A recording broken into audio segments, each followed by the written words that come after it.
Welcome to my channel, where mysteries unfold, strange tales come to life, and the unexplained takes center stage. Here, we dive deep into eerie legends, unsolved cases, and supernatural phenomena that defy logic. Are you ready to step into the unknown? Brace yourself, keep an open mind, and join us as we uncover the world's greatest mysteries. Please listen to the story, A Bad Feeling. It was on July of 1987. I lived in the Pacific Northwest. It was during the summer. So, it's really hot, it was July. It's really humid where I lived at the time. And it was about 12, I was on summer break alone. So I was alone in the house. They knew it was going to be really hot, so I wanted to make sure. All the doors and windows were closed because we didn't have air conditioning. My grandpa, who was in the hospital in California at that time, but they said he was pretty stable. My Nana, who's his wife, my grandmother, she was at home. She wasn't going to visit in the hospital that day. My uncle was over taking care of her. It was in the morning too, but it was already starting to get warm out. I started doing my chores, the dishes, when then I started vacuuming. And then I felt this really sharp tap, like someone poking on my back. I felt it a few times, and I was home alone in the house. I don't have any siblings. I turned around, and there was no one there. There was no one else in the house. The living room got really cold. All of a sudden, I had a really bad feeling. So I turned off the vacuum, and then I went. I just went outside for a little bit to warm up, and I did not vacuum the rest of the day. The run at same time in California is around 10:30.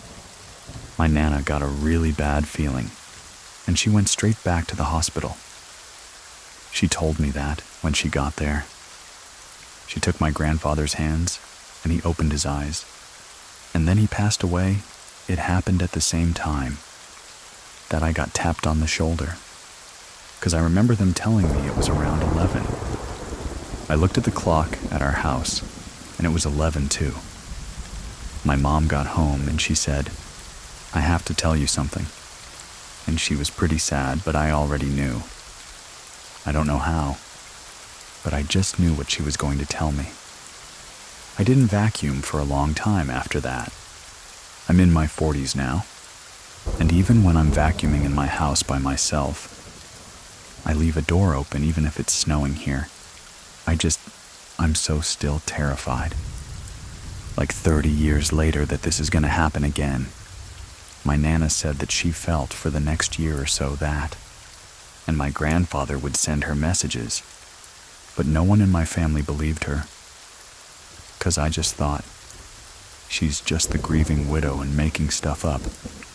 But then in this time, it's a couple years later in like 1989, my Nana was going to go visit my great aunt, who was in San Francisco. She was getting in the car, and she said, my grandpa spoke to her and told her not to go. She got out of the car and she called my great aunt. And they said, they calculated that the time it would have happened, she would have been on the bridge. And the time it collapsed, I don't know if you ever knew that, about the Bay Bridge collapsing. It was just toppled down onto another layer of the bridge, and hundreds of people died. It's really tragic. As with most of our calls go, I asked Tara if she had any more experiences, and she thought of one more. Here it is. My friend's friends got in 7th grade. It was summer. Got like a Ouija board, which my mom always told me, do not mess with those. Do not bring it in my house. I wasn't going to bring it in the house. But I went over to a friend of a friend's house. There's this girl, and she was just a little off. There was just something weird about her. But my best friend was with me, and it was daytime. I figured it would be okay.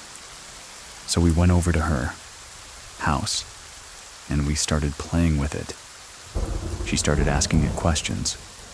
"What's your name? Are you from here? Are you a bad spirit?" And it said yes. So I was done at that point. I was like, okay, we should stop fighting like this. But she wanted to keep going, which was a little unnerving. So then she just kept asking it questions. Then my other friend was like, okay, we just need to stop this now, because we're inviting something bad into the house. We stopped, and we said goodbye. And then all the magnets on her fridge flew off the fridge to the other side of the house. I've never seen anything like. It was terrifying, and the house got really cold. We got up and pretty much ran out of the house. And I never played with her again. I think she disappeared a couple years later. She just stopped coming to school, but yeah, just a really bad vibe for her. Don't leave just yet, since today's stories are short. I am publishing 3 in total. Have you listened to them yet? They're up and available now as separate episodes.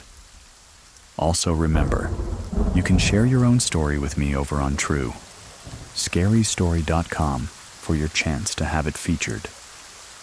On an upcoming episode to listen ad-free, try out Scary Plus over on scaryplus.com. Completely free for 14 days, and then $4.99 a month, and you can cancel whenever you want. Thank you very much for listening. Keep it scary, everyone. See you soon. Please listen to the story, The Man in the Green Hat, A Lifetime of Haunting. Some people live in haunted houses. But what if the hauntings follow you everywhere? From sleep paralysis to ghostly whispers. Something has always been watching him. My name is Edwin, and here is Ted's true scary story. My name is Ted. I'm from Vietnam, and I came here when I was a teenager. I was 13. I'm from Orange County, California. It already started when I was in high school, in the early to mid-2000s. We lived in an apartment for low-income folks. And really the first time editing the I've experienced was one afternoon when, after I got home from school, usually my parents will be at work. My siblings, they will be at school. So I will be home by myself for a couple of hours.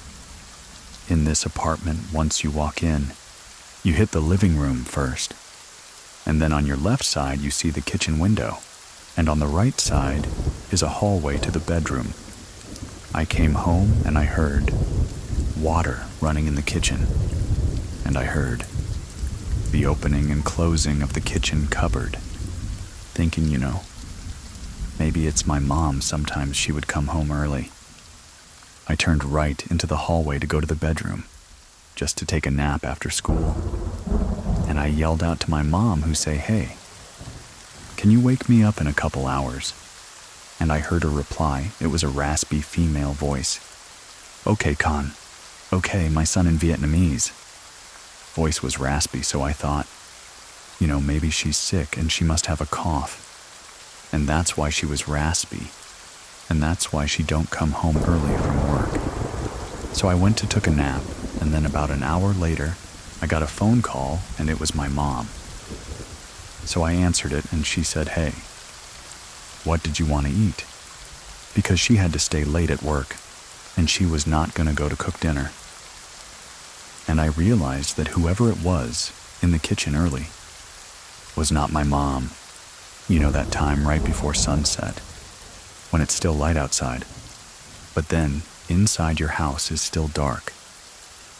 It was pitch black, and inside was an eerie silence. And I told my mom, "Please come home early," and I was like a teenager. But I was still a kid. I sat up in bed, and I was so afraid. I didn't want to move, because I didn't close the bedroom door. And now, I'm staring into the dark hallway, and the whole time thinking, who was that? Thankfully, my dad came home only 20 minutes later, and I asked everyone in the house, did anyone come home earlier? And no one said that they did. Just chalked it up to my imagination, but it left a nagging feeling that it was something more than that. About 6 months later, I just gotten back from a wrestling practice, and I was exhausted, so I dozed off to sleep, and usually I had a radio alarm clock next to me, and I was fall asleep listening to the radio. This time, I woke up suddenly and not knowing where I was. I woke up, but my eyes were still closed. I heard there's music playing from the radio, and I remember I left the radio on when I went to sleep. I realized I must be in bed, so I opened my eyes, and I could no longer hear the song, and I was staring at the ceiling, unable to move. So I yelled out, "Mama." I could only hear the sound in my head because my mouth wouldn't open. So I closed my eyes for a moment, and I heard the song. Song was on radio, so I knew that I was in bed.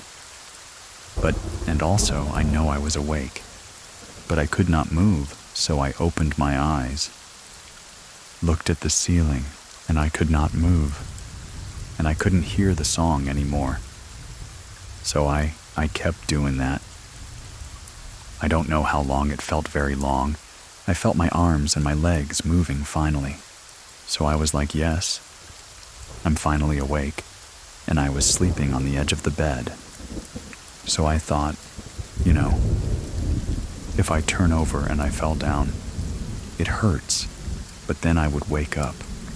So I try moving my arms and my legs over, and I turn over, and I felt my body falling, and I felt the thud as it hit the floor, and I felt the shock and the pain of it. I must be awake by now, so I opened my eyes, and I'm still back in bed looking at the ceiling. I tried again. I tried falling off the bed again, and it kept doing it, and I was stuck in a nightmare. But a few times, I finally woke up. When I woke up, I couldn't trust that I was really awake. I was sweating so much, and it was that cold sweat, and my shirt was damp with sweat, and my heart was racing. That was the first time that I truly felt afraid. Is fear being locked inside your own body? Shortly after that, I had my first vivid or lucid dream. In my dream, I was at home, but nobody else was there, and the layout of the apartment I was in the dream, it was the same layout, but the furniture was different. It was older, it was dustier. I walked out from my bedroom to the hallway, and there was a fallen mirror there, with a diagonal crack on it. I walked in front of it, and I saw the reflection of a little Caucasian boy with a bowl-cut blonde hair and blue eyes. I said to myself, this isn't real. I must be dreaming. I woke up, and it was the first time that I realized. I could tell that when I'm in a dream, or not. And it was one of those weird dreams. The next time I had another weird dream. I was floating around the apartment. This time the furniture in the room was in. In it, the house was also different than the previous dream. I was floating around. I wasn't walking. I went through the kitchen. I went through the sliding door in the kitchen to the backyard, and immediately I came face to face with a darker-skinned Hispanic and Native American man. No, he didn't look scary or anything, but he said, "What are you doing in my house?" And they're very confused with a very loud voice, like I could hear in my head. I was shocked, I could hear him, and I could see his face. And I woke up sweating again, and I was like, okay, maybe I was a spirit back in the day or something. It felt like that. Everything that has happened so far. It was all in my dreams. So I just thought again, and I wanted to have a very active imagination. It's just, silly dreams. And then a few months later, One night I was taking a shower, and then I felt someone watching me. So I cleaned the shambles from a face, and I looked out through the frosted bathroom. Sliding door. It was a male figure. He was in a light blue buttoned shirt and tan slacks, pulled up way past his belly, and a green hard hat. Very official looking. So I was like, oh, my God, someone is in the bathroom with me. So I slid open the frosted door. No one was there. I stood there for a moment. I'm saying I must have imagined the whole thing. I was so scared I didn't even finish showering. I just rinsed off and dried up. And I ran out into my room that night. My dad told me that my paternal grandfather is dead. He passed away in Vietnam.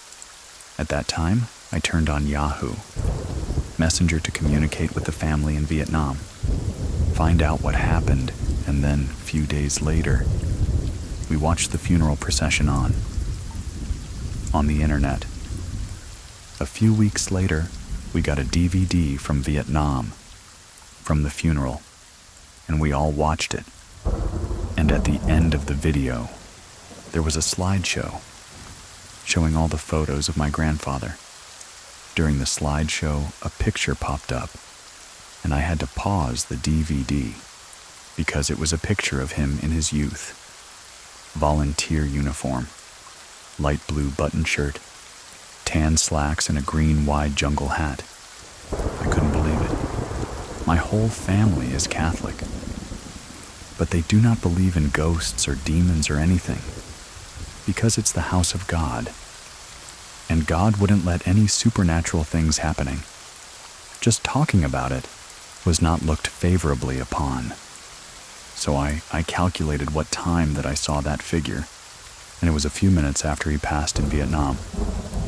The following year, we moved to a different apartment. And the thing about Orange County, California is, it's home to the largest concentration of Vietnamese immigrants, and there have been a few generations that have been here before the 70s, before the end of the war. So we were excited to move to a new, more spacious 2-story apartment.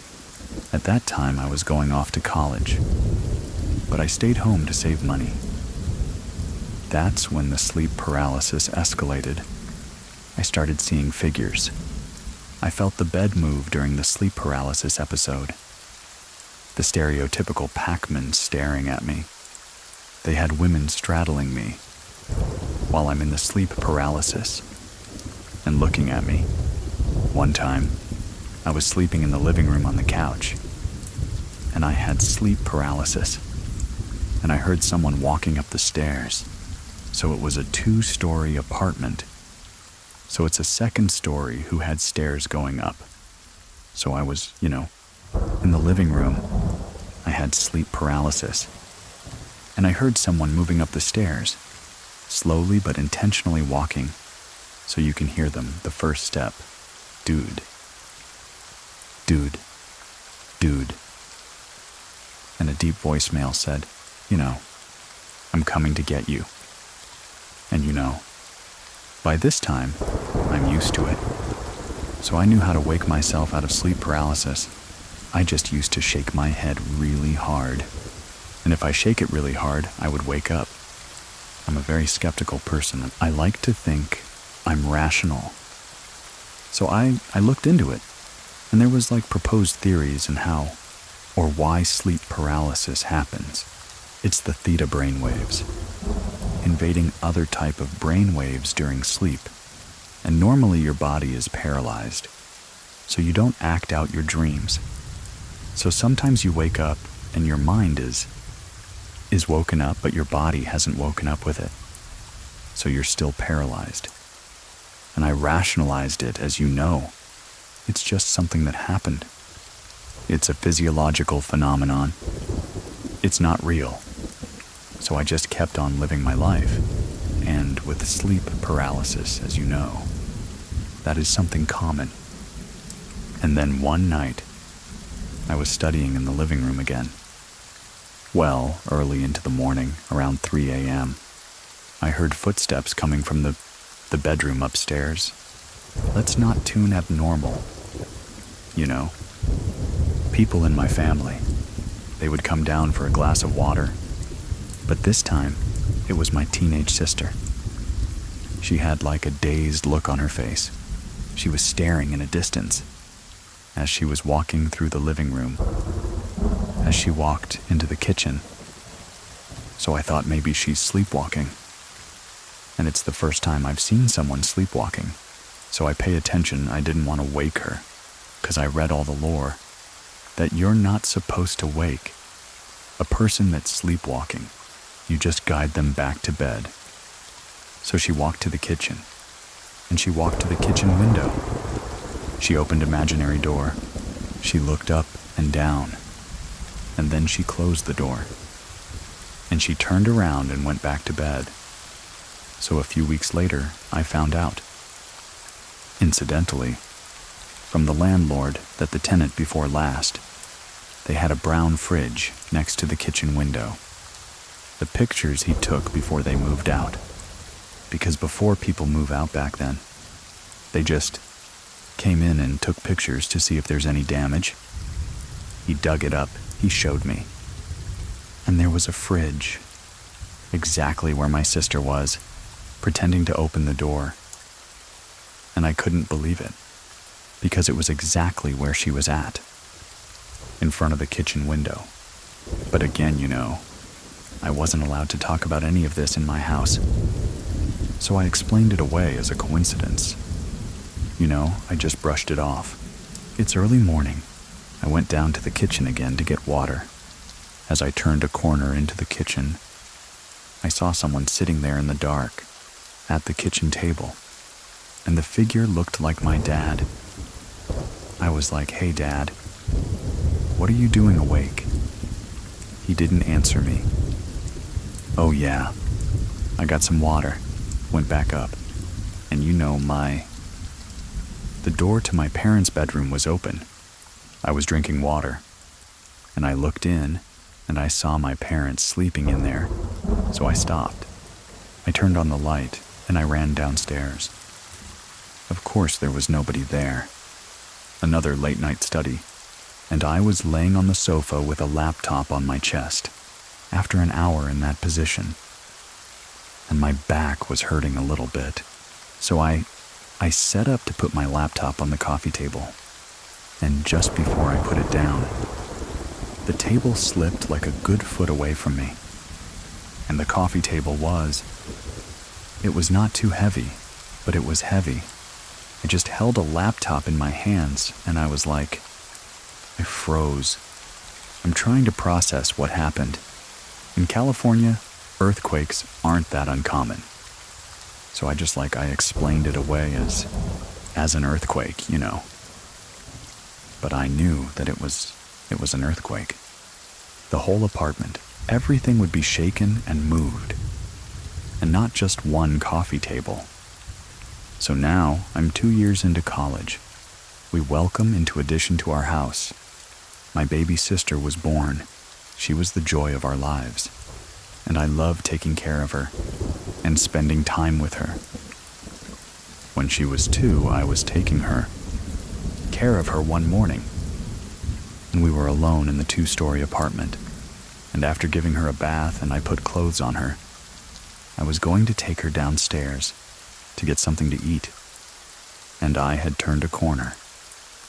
And I was a couple of steps down the stairs, and she was about to go with me. When she's turned back to look at the bedroom hallway, and she said, "Hey, look, there's a lady there." So I just grabbed her and I just booked it downstairs. Again, I played it out as her imagination. And I didn't want to acknowledge it. Shortly thereafter, we had a roommate. He was a son of a family friend. So he came in to study, so we gave him a place to stay. He shared a bedroom with me. Now, the whole time, there was always something going on in the room that I slept in. Things like feeling being watched, waking up feeling someone sitting in the bed, with a depression in the mattress, and especially the door opening on its own. So outside of this bedroom is a bedroom hallway, and there was a loose piece of floorboard right outside of it. So if you walk slowly, you would hear the creak of the floorboard. At around 3 or 4 a.m., almost every single night, I would hear the floorboard creaking. And again, I just explained this, as you know, someone in my family, just probably waking up to get some water. But the door kept opening by itself around 3 or 4 a.m. every night. Because I would just wake up with the door open, even though I remember closing the door before I go to sleep. I asked everyone if they opened the door to check on us during the night, and nobody said they did. I tried to rule out any physical explanation. We closed the window, so there's no draft that was pulling the door open from outside. We changed the locks, we changed the door. Then we changed the hole in the door frame, where the locking mechanism goes in. So basically, we changed the whole thing. Sort of changing the frame cause. You know, it was a rented apartment, but the door kept opening. And so one night, we were up in bed. He was in his bed, I was in my bed. We were each on our laptop. And then we heard the door handle turning. We looked to see who's checking on us, but the door creaked open, and the door had no turn back. There was nobody there. The door was in this place, and you had to turn the handle and push to open it. Finally, I got up and I closed the door and I locked it. And I was convinced that there was no explanation for a lot of stuff. That was happening. The first EVP that we captured, my roommate was an amateur rapper. He would write and record a song. It was like a whole thing in the late 2000s. One afternoon I came back from class, and I saw him laying in his bed with his headphones on, editing his songs. This time he was staring at his laptop, and his face was like flushed, like he was like red, and he looked shocked. So he told me to come here, put your headphone on, and listen to this. So he had his audio playback open, and I saw the different spikes of his voice on the audiogram. Before those specks of his voice, there was one single spike. So he played it. The voice of an older man in Vietnamese rang land, which is keep going. And he was visibly scared. And I didn't know what EVP was so surreal at that time. So I put a recorder in my room later and went to school. I made sure that all the doors were closed. All the window was closed. There was no one at home during the day. That people either went to work, or went to school. So I got home that day and I listened to the playback. 4 hours of static nothing. I'm in the middle of doing math. I heard an older lady laughing. I guess from her age, she was a middle-aged lady. Again, I tried to rationalize it right. Maybe it was the sound from outside. But I checked with the neighbors. At that time, there was nobody around anyway. Went to school and went to work. It was weird, so I didn't try to record anything else. One night, I woke up in the middle of sleep, and I knew I was having sleep paralysis. I was laying on my side and was looking at my roommate. I said I couldn't see his face, because there was a pale white legs in front of it, belonging to a girl, and she wasn't my sister, because her legs and thighs were not as thin as my sister's. I put white legs and it turned around. It started to bend down. I closed my eyes, because I knew whoever it was bent down to look at me. I pretended to be asleep, but I could feel the eyes looking at me. And I woke up, and I saw my roommate laying on his side, looking at me, and I could tell that he saw her too, because he was scared. But he just turned away towards his wall and went back to sleep. Eventually, he found a place on his own and he moved out. I moved to the other bedroom with my little brother. On the wall, there was a heavy wooden cross, a good 10 pounds, and it was right where I slept. So it was right on top of my head. One night I was sleeping, and suddenly I heard someone yell in my left ear, "Tan." That's my Vietnamese name. I just jolted awake just as a reaction. I put my hands up. As I put my hands up, the cross fell into my hand. They pushed into my head. It hurt. I looked at my little brother, and he was sleeping. So if someone was really there, it would have hurt him. It was really loud, either in my ears or in my head. I was confused. There was a little bit of adrenaline too, because I woke up and something fell on my head. I put a cross on the table and put a pillow over my head and went back to sleep and try not to think about what happened. In Ikibindokus, we, the whole family, went back to Vietnam to visit our relatives for the first time. It's been like almost 10 years now. They always had a little vacation. I went to the Buddhist temple, where my grandfather's ashes were kept. It was in this little room, where all the other ashes were stored, with a picture of decased in front of it. There was a little ceremony, and it was very solemn atmosphere. And even though I was not a Buddhist, I put my hand together, and I listened as everyone else prayed. I was in the first row, and then suddenly I felt numb, like I was in sleep paralysis. But then while I was awake, I was unable to move, and I felt I was trapped in my own mind and in my own body. My eyes became blurry, and I saw a figure in the tan slacks and the blue shirt and the green hat again. He was standing where my grandfather was standing, and I couldn't see his face, but I saw his outline. I was shocked and emotional. I snapped out of it. I couldn't see him anymore. I turned over to my uncle that was standing next to me, and I said, "Hey, I see Grandpa." And he just nodded.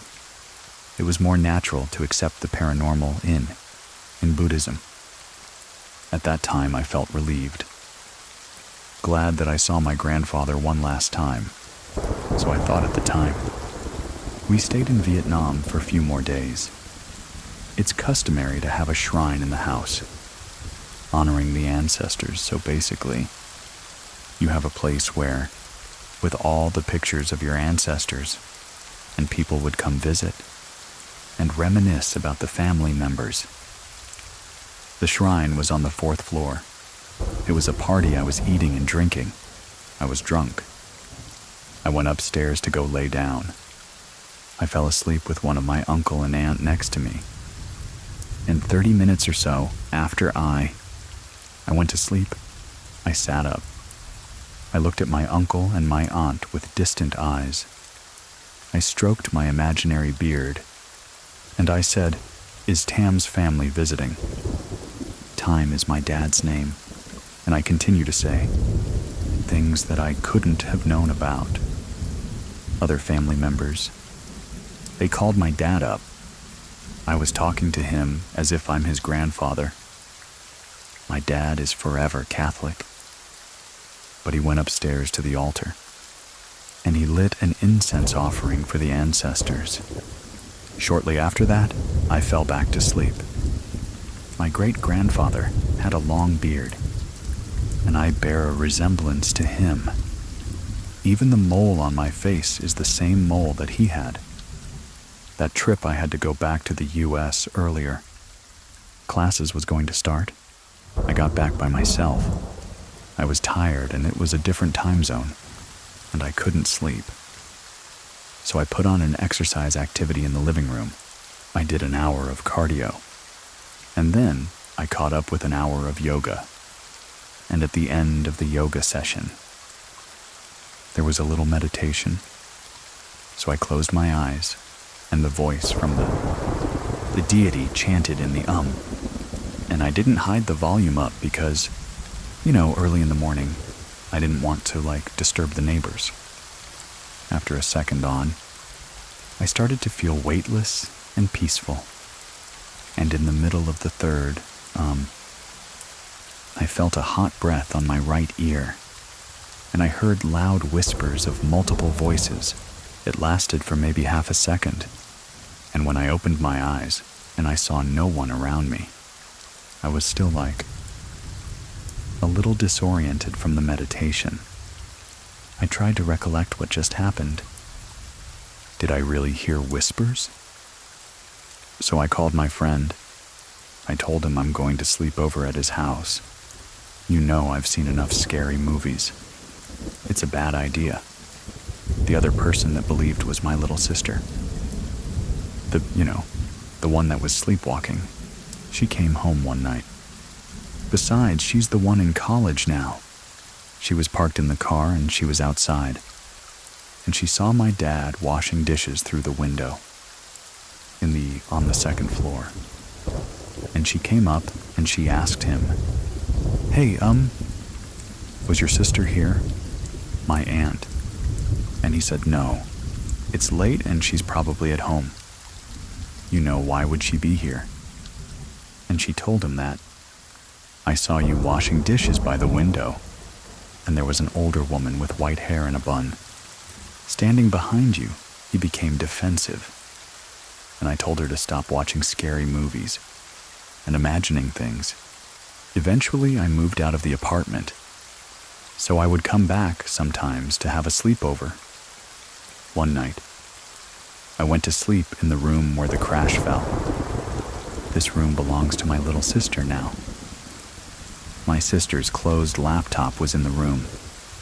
She was away on a school trip. I closed the door. I locked it. I didn't want anything funny to happen. I went to sleep. Suddenly, I was jolted awake. Loud music was playing. I turned on the light and the laptop was open. YouTube was on, and I told myself it was impossible. First of all, the laptop was closed, even if I was sleepwalking. I didn't know her password to log in. Whoever it was, want to play a prank with me, or wants to know that, hey, welcome back. Eventually we moved out. I found out that it was not the apartment. It was me. So I moved on to professional school in another country. But my first day there, I was so tired. I just crashed on the bed. I didn't care if the bed was dirty or not. I just crashed. I was so exhausted. I opened my eyes to another sleep paralysis episode. I couldn't move. And I heard the door creaking open. It was an Asian woman. She was wearing those Chinese flowery pajamas, and she was young with a bowl-cut hair. She floated around my luggage. She went around it. Then she straddled me to put her legs on top of me. And she looked at me. We were having a staring contest. Her face was pale white. She didn't look evil. She was more like mischievous.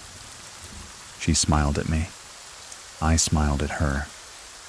I blinked twice. She blinked twice. Then she just cocked her head back and I could hear her laugh in my head. Then she got off me, and then I closed my eyes. The next morning, I told my flatmates what happened, and surprisingly, they were supportive. And they offered to switch rooms with me. And then I dug up the history of the town we lived in. And sure enough, there was a sizable Chinese immigrant population there. So, a year went on, I was in graduate school. One night I dozed off after studying for 14 hours. And if you're in graduate school, you're studying full-time for 16 hours a day. I remember it was a Thursday night when I went to sleep. and on Friday at around 2 a.m., I woke up with an uneasy feeling, and I opened my eyes, and I saw a pair of skinny girl legs, and asked myself, oh my God, it's the same strip reality episode. And I looked up to see who it was. I realized if I could look up, I'm not having sleep paralysis, I'm awake. And I looked up, and it was my classmate Macy, and she whispered Ted. And like a pillar of smoke, she just withered away. I sat right up because I could not believe. I just hallucinated someone in my class. So I went out for a drink of water to calm my nerves. I came back in to go to sleep, and there was a heaviness in the room, like the room was under high pressure. It was suffocating. So I turned on the fan and I opened the balcony door. I felt the same heaviness in the room. I just got up to the living room to study, and by 9, I was exhausted, because I would have been up 28 hours already. My cell phone rang, and it was my other friend. Jenny told me that her roommate, Macy, passed away in her sleep. Macy passed at around 1 a.m., and I saw her at 2. I can still see her in my head. A couple weeks later, I had another lucid dream. I was driving a bus, with all of my extended family in the back. So I parked the bus at a roadside shack, and I told everyone, hey, wait here. I went to check out the location of this shack right. I stepped off the bus into the muddy ground. I felt the cold, dirty mud splash above my legs. I was wearing shorts for some reason. So I walked into the building. Behind the shack, there was a courtyard, and there was a couple rows of benches, and a few old Asian men were sitting there. I recognized the old man in the tan slacks, and the green hat. It was my grandfather. I also recognized my great-grandfather, the old man with the long beard, and in front of them there was like a shimmering, clear, invisible wall of force fields, like it was shimmering. So I walked close to this barrier, and I pushed on it, and I felt the sting in my hand like a needle jab. But at the same time as I pushed on it, I felt it pulling me in, and I asked my grandfather that, hey, what are you doing here? You're dead. Hatches laughed, and the rest of them laughed too. Slowly, the benches with them started retreating back into the distance. I woke up from this dream, and I was crying, and I realized that that was my grandfather saying goodbye, and I haven't seen my grandfather since. After that, I got married. We moved into a house, and we had a son. My 2-year-old toddler slept over at my mom's place, and he said he wouldn't go downstairs because great-grandfather was there. As for sure, I haven't told him about anything like that. I haven't told him about his grandfather or great-grandfather. Around this time, he started having an imaginary friend, like all toddlers do, but they would only play at 3 or 4 in the morning. That worried my wife a little bit because, he need to go to sleep. So one time at 6-7 p.m., and I was washing dishes in the kitchen, I heard feet running, and it was okay. My little partner. Why is he awake? Out of the hallway into the kitchen, a Caucasian white boy with bowl-cut hair and blue eyes. You remember this boy from the mirror. He ran out of the bedroom into the wall, and then my little toddler came out after him. I took a moment to collect myself and wanted to see what happened. The activities continued. At this time, we had another baby, 2 boys. I was holding a baby in the living room, and putting him to sleep, I was holding him. I was sitting in my chair in the living room, and the house was dark. There was a light that came through the window, probably from a passing car or so. In the living room, there's this liquor cabinet. The light shone into the liquor cabinet. I saw a phantom little dress that belonged to me, like a little girl or something. It was flowing in front of the cabinet. Because it was a glass liquor cabinet, not only did I see the dress in front of the cabinet, I saw the reflection of it in the cabinet too. I didn't do anything, because I didn't want to wake the baby.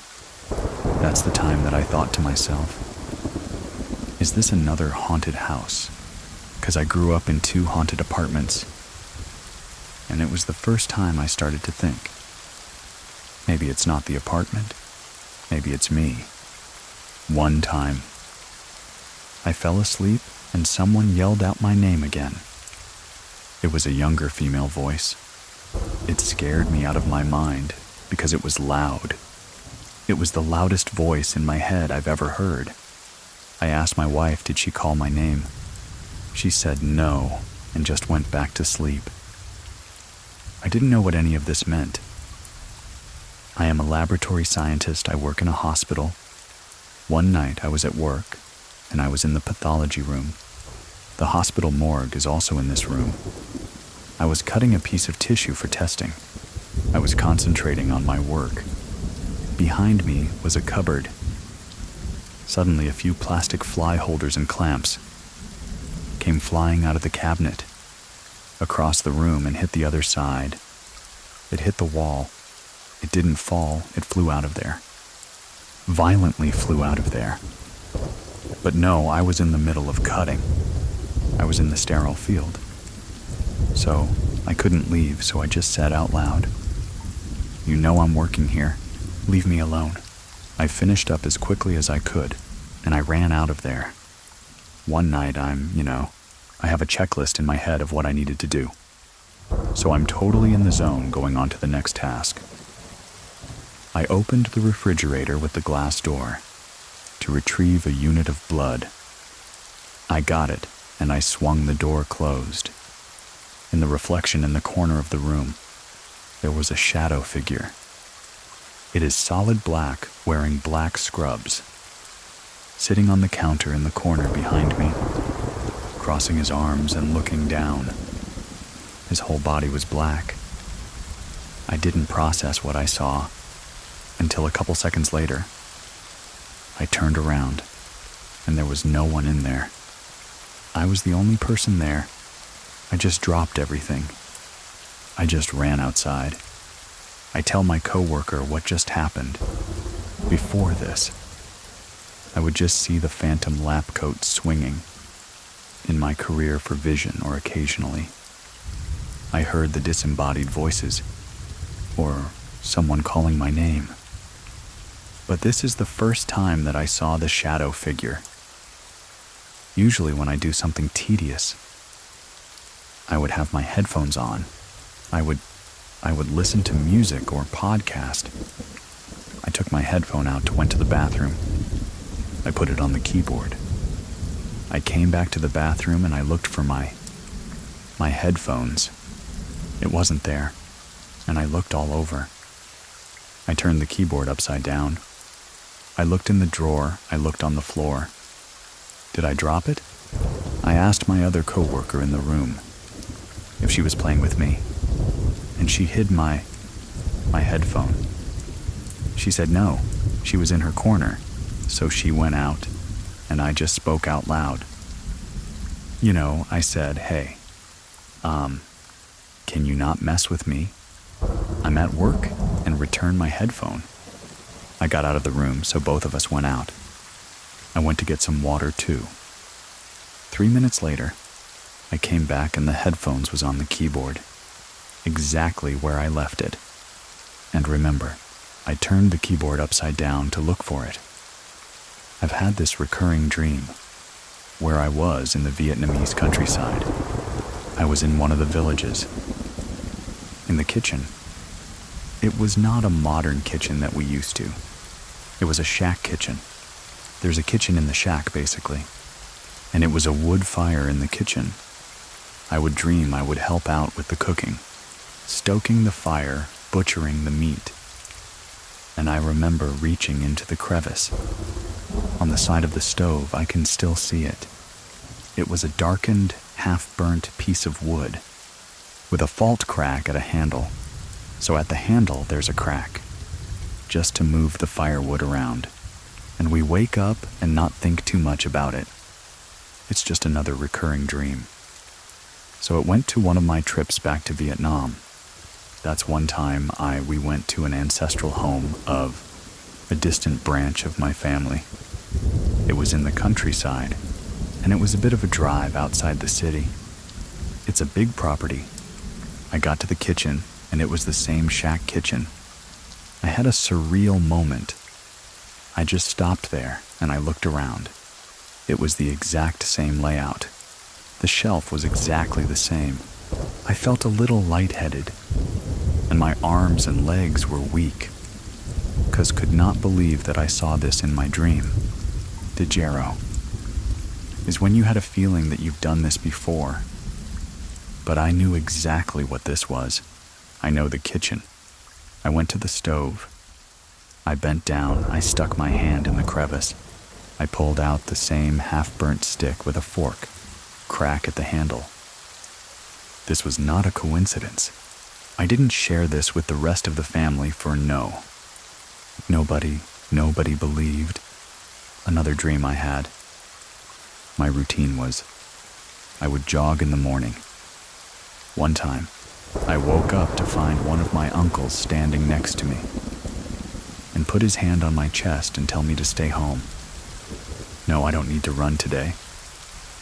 He looked just like my uncle, but the only difference, he had a thick mustache. It didn't make sense if he was living in Vietnam. Why would he be here in the US with me? I called and I talked to my aunt's uncle in Vietnam. I found out that my uncle was the youngest in the family. My grandma had a miscarriage after having him, and it was a boy. My aunt told me that it could have been him. The uncle that my grandma had had a miscarriage, and then a few months later, someone in my neighborhood was taking her dogs out for a jog. She was run over by a car whose driver ran a stop sign. I wanted to make the connection, but the timing of the day was off. I drop in the morning. This accident happened in the afternoon. Later, I realized that if I was destined to get run over that morning, but stay in bed instead, then maybe no one else had to take my place, and there would be no accident at all. But yeah, that's conjecture. I dreamed about a family of 4, playing on the side of a house. It was a Caucasian family. There was a green convertible. Personal driving, it was one of those old car AGTO, and they were writing their initials in the year. In the wet concrete on the side of the house. I didn't see what they were writing, but I know that's what they were doing. What else would you write in concrete? And it was a recurring dream. I didn't pay much attention to it, because it's just a dream. Sometime later in real life, we were looking to buy a house, and the housing market in 21 was very bad. Then one afternoon, after putting our names down at 2 different houses, with very low hope we went back home. And on the way, we had passed by this house with an open house sign, and I told my wife, you know what? Let's just go in, let's try our luck. Went into the house, and I went out by myself. And I got to the side of the house, and just like when I was in that kitchen, I stopped. I was shaking. There it is, the green convertible, GTO. I walked to the side of the garage, and I saw the initials and the year in concrete. All of a sudden, it's like a rush of intensity. I felt everything. I felt the happiness. I felt the nostalgia. I felt a laughter. I felt a shiver, despite all the emotion that the property has experienced. It shared some of that with me. So the realtor revealed that the owners retired and wanted to move to the United States and needed to sell his house. Usually you need to outbid the other buyer. The price would just go up. However, the realtor told me that she was just instructed by the owner, just before we showed up, to settle for $20,000 over the asking price. So that's what we did. We offered $20,000 above asking price, and we got the house. The house has been good, and I haven't had any paranormal experience here. My wife asked me, "Hey, have you seen anything unusual?" And I said, "No, this is a good house." The last thing is, all the haunts that happen while we go on vacation, there's been 2 that are significant. So we went to Indianapolis to attend a cousin's wedding, and it was a large group of us. We booked a large multi-room house, and the first thing I noticed when I put up was, this is a very nice Victorian house. Oh, but it looks very nice historic. It was in the historic part of Indianapolis. So one night I went to sleep pretty late, and I was tired from a day of driving and attending events. My wife was in the bathroom getting ready to sleep. I closed my eyes, and the light was on in the room. It was bright white light, and I felt the room getting darker through my closed eyelids. So I figured my wife get out of the bathroom, and she turned off the light. When I opened my eyes, and what seemed like a second later, the room had a flickering yellow hue, as if the room was lit by candle lights. Standing at the foot of the bed was an older, white man in colonial attire. He had a saber or a sword by his side. I looked over to my right, and there was an older, white woman with salt and pepper hair, in a white nightgown. The older woman was looking into the distance, but the police officer was looking straight at me. I was scared. I pushed myself to sit up, and as soon as I sat up, the older woman turned to look at me. I realized I am awake. I'm wide awake. This is not a sleep paralysis. I closed my eyes. I didn't want to look at them. I saw myself standing on the sidewalk at an intersection. I looked up and saw the signs for the cross street, Pennsylvania and 22nd. A sedan was speeding in its cross intersection, but it hit a pedestrian. The pedestrian's face zoomed into mine, and I saw her face. It was an older black woman with short, buzz-cut hair, and then a name appeared in my head, Wendy. That's when I opened my eyes and I yelled out help. My wife came out of the bathroom, and she asked what happened. I told her what I've seen, and she said, "Let's just go to sleep." I was very unnerved by what I saw. It was 2 apparitions and a memory or something of someone getting run over. So in the morning, I looked on the map, and Pennsylvania. 22nd is 1 street over of where we stay. We stay on the 21st in Pennsylvania. I rationalized that. I must have seen Pennsylvania and 22nd on the map while I was driving, and I must have incorporated that location into what I saw. But I had no explanation for the colonial officer and the woman. I had no explanation for the name Wendy. I Googled car accident in Wendy and that location, but nothing came up. I couldn't explain it. A couple nights later, I sat in the kitchen to talk to one of the uncles. It was early in the morning, again 2, 3 in the morning, and I sat on the table across from him. Behind his head on the wall was an oval vanity mirror. It was angled downward where I sat. I could see his reflection and mine. We were in the middle of a conversation, and I looked up in the mirror, and there was a dark, shadow figure moving on the wall behind me. It stopped, waved its right hand, and continued moving out of view. I turned around right away. And of course, there was nothing there. I didn't tell anyone until we got home. And I told my wife. The last thing that happened was in Chicago, Illinois. I visited Chicago in 22 to attend, for graduation for my master's degree, though we stayed at a hotel near the university. When we put up in a taxi, the hotel did not look exactly like what I expected. It was a thin and long building. And of course, it's in historic Chicago, so we went out to the floor that we were in. I was talking to my wife about what we're going to do tomorrow, so I didn't really pay attention to the interiors of the elevator. We got off the elevator, and I looked for the signs to the room. But the first thing I noticed was how wide the hallway was.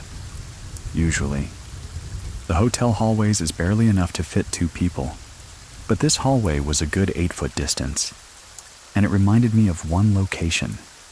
It looks like a hospital hallway. I told my wife, "Hey, honey, this looks like a hospital hallway," and she's like, "Yeah, it does. It's weirdly very wide." We passed a door frame on the way to the room, and it reminded me of the safety double doors that the hospitals would have. We made it to a room, and we went to sleep. It was late. I was fast asleep when I heard the alarms. In my head or in my ears, I'm still not sure. In the background, I heard people talking, yelling. I woke up to this noise. I opened my eyes then, and the monitor alarm was gone.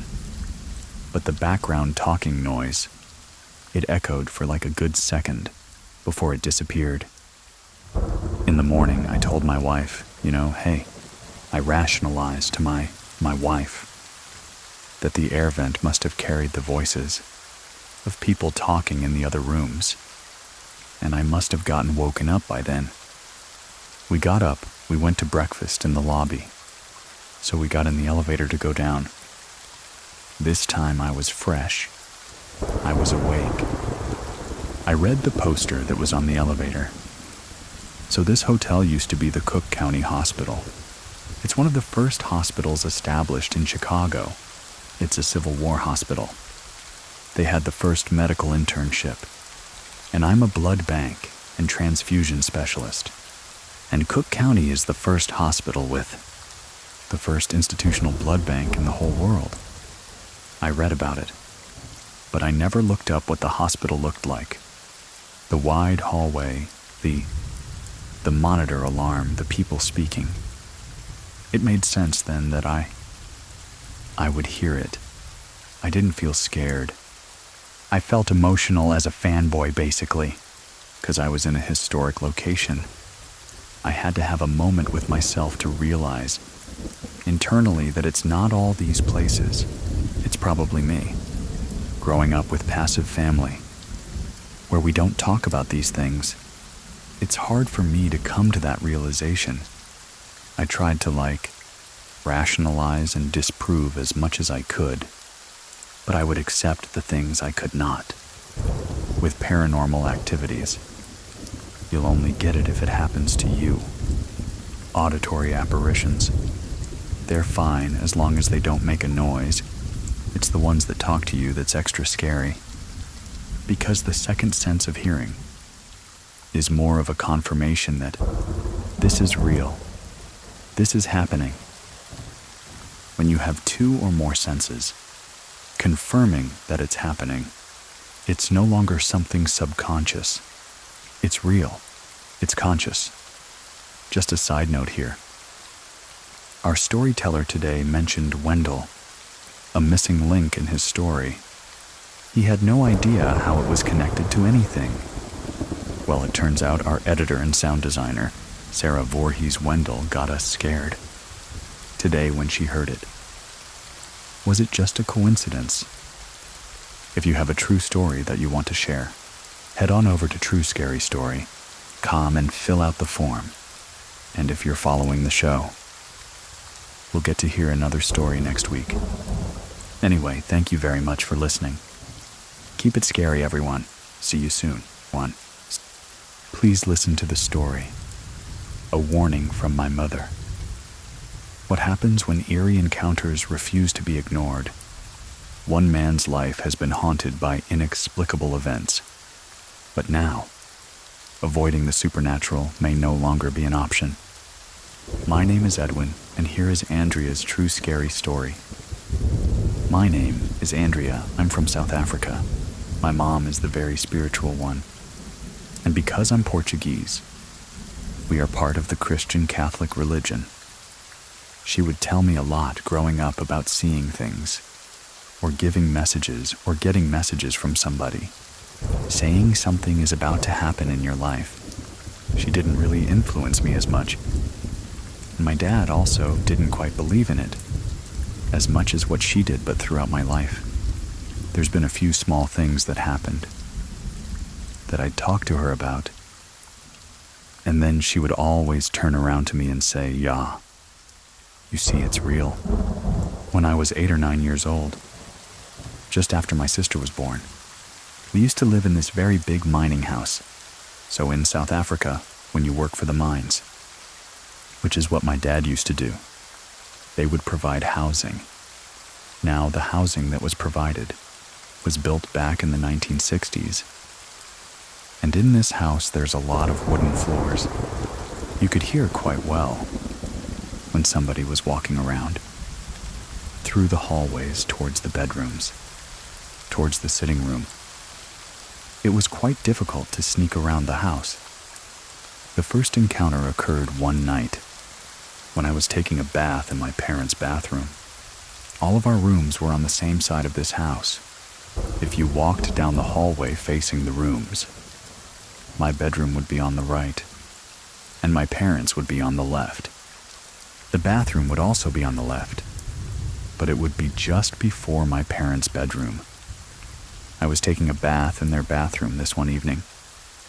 My dad was working late due to some incident that happened at the mine. I was playing with my toys in the bath when I heard footsteps coming down the hallway. I could tell that this was my mom walking towards the bedroom. When I saw her walk past, I greeted her and kept playing, thinking everything's normal. She went to fold up laundry in the bedroom. After a few minutes, I heard heavier footsteps coming down the hallway, so I shouted for my dad, thinking that he had arrived home safely. My mother shouted from the bedroom saying, "No, your dad can't be home because he hasn't called me yet. He's still underground dealing with the incident." So I thought that was strange, but carried on playing anyways. And then I heard footsteps coming down that hallway, towards the bedroom again, still sounding heavy. So I thought again that it was my father. I shouted to my mom that, "Hey, Dad is home." But she shouted at me again, saying, "No, he's not home. She still hasn't received the call.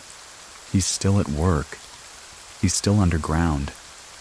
Right after she told me that, I heard the footsteps coming towards the bathroom again. But it's as if they were going to walk across the entrance to the bathroom. So I waited, and I looked to see if there was anyone coming through. But I didn't see anyone. The footsteps stopped, and I was looking at the hallway and didn't see anybody there. I faced basically the bathroom door, which was open, and it looked like some weird black cloak disappeared behind the bathroom door. As I was looking at it, I freaked out. I shouted for my mom to come get me. I told her what had happened, so she came running. I kept staring at the door.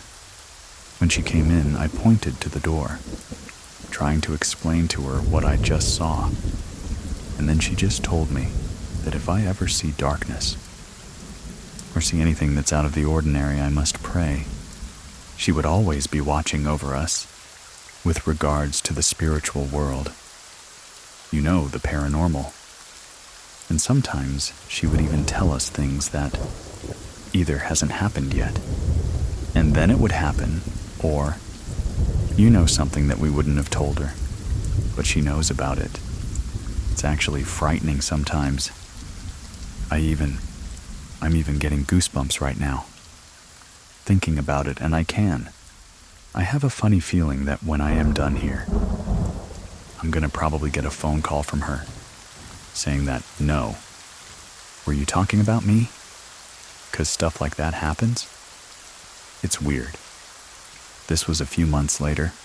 I used to have a pet hamster named Alex in my bedroom.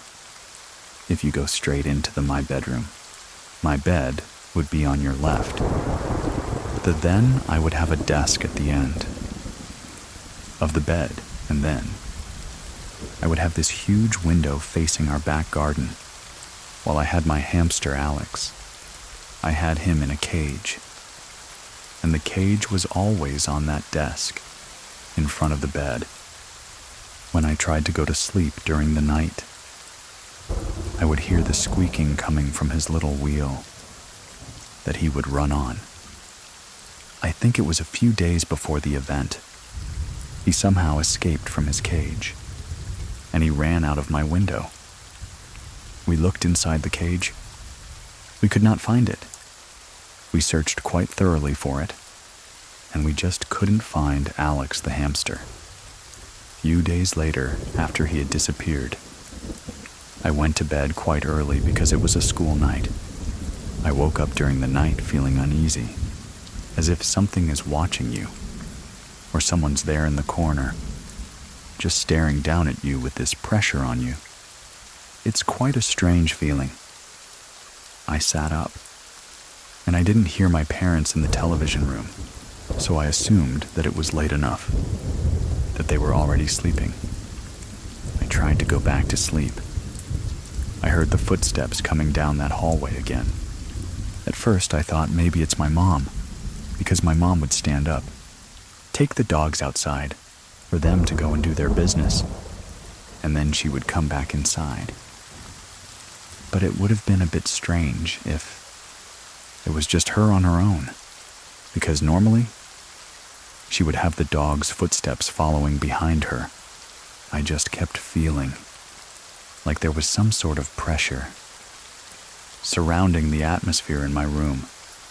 But I heard the footsteps, and they started getting closer to my bedroom door. My bedroom door would normally be closed enough that I could still have a bit of light coming from the hallway if somebody turned on the light. But there was no light at all. So I know for a fact that it wasn't my mother. Then the feeling of a supposed anxiety got worse. The footsteps kept coming, stopped right outside my door. Something pushed my door lightly so that it could open a bit. And I saw it opening, and I thought, okay, you know what? My mom is just checking up on me. She's making sure I'm sleeping. Because it is a school night, but nobody poked head around to see me nothing. And I began to hear my hamster's wheel start squeaking, as if he was running on it, but running super fast. That's when I just freaked out. I threw the blanket over my head. I screamed out in terror when that squeaking got so loud. It's as if it was right next to me. Mother came running from her bedroom, asking me what's happening. Stopped. We checked the cage. No hamster. After that event happened, we went outside of our front door. So the front door to the whole household was actually quite close to where my bedroom door was. So I always thought that he escaped through the window and into the garden. And the next day, I found him in the garden right in front of the front door, which was amazing. He came back. My mom said that something was kind of affecting me, so she said that we need to call somebody to come and cleanse the house, to get the house clean. But my dad was always very against the idea. This would cause quite a lot of fights between them. Money wasn't a problem for us. We were very fortunate. But my dad was always under a lot of pressure at work. Whenever he got home, there would be quite a lot of negativity from his side, because his work was not easy. Especially for the mines in South Africa, it's quite a difficult job to do. So he was under a lot of pressure all the time. Because of that, my parents used to fight quite a lot. So I could hear them sometimes screaming at each other, shouting. My dad would be the first one to really raise his voice. But my mom used to keep saying this thing to him of, "You are bringing such negative energy into our household, and it's affecting your son. So that's basically affecting me." We moved around quite a lot because of my dad's work. So we moved into this brand new house. We had an upstairs and a downstairs. This is why. This makes these events a bit strange for me, because nobody has lived in this house at all. We were the first family to live in this house. This was about 2 years after my sister was born. This one night, my sister and we were downstairs. My sister was sleeping on a 2-seater couch. Opposite me and I was on the other. Similar 2-seater couch watching TV. My sister's sleeping. She's tossing and turning a little bit, but nothing is bothering her as much. Next, out of the blue moment, she wakes up, she looks at me, and as if it was a ticking time bomb, she just started screaming, as if somebody was physically hurting her. So I got up, I ran to her, and I tried to calm her down. And a few moments later, my mother came down, asking, "What did I do? What did I do?" So my mother came, picked her up. She calmed her down. And then my mother sat on the couch with my sister, and everything was fine. We carried on watching TV.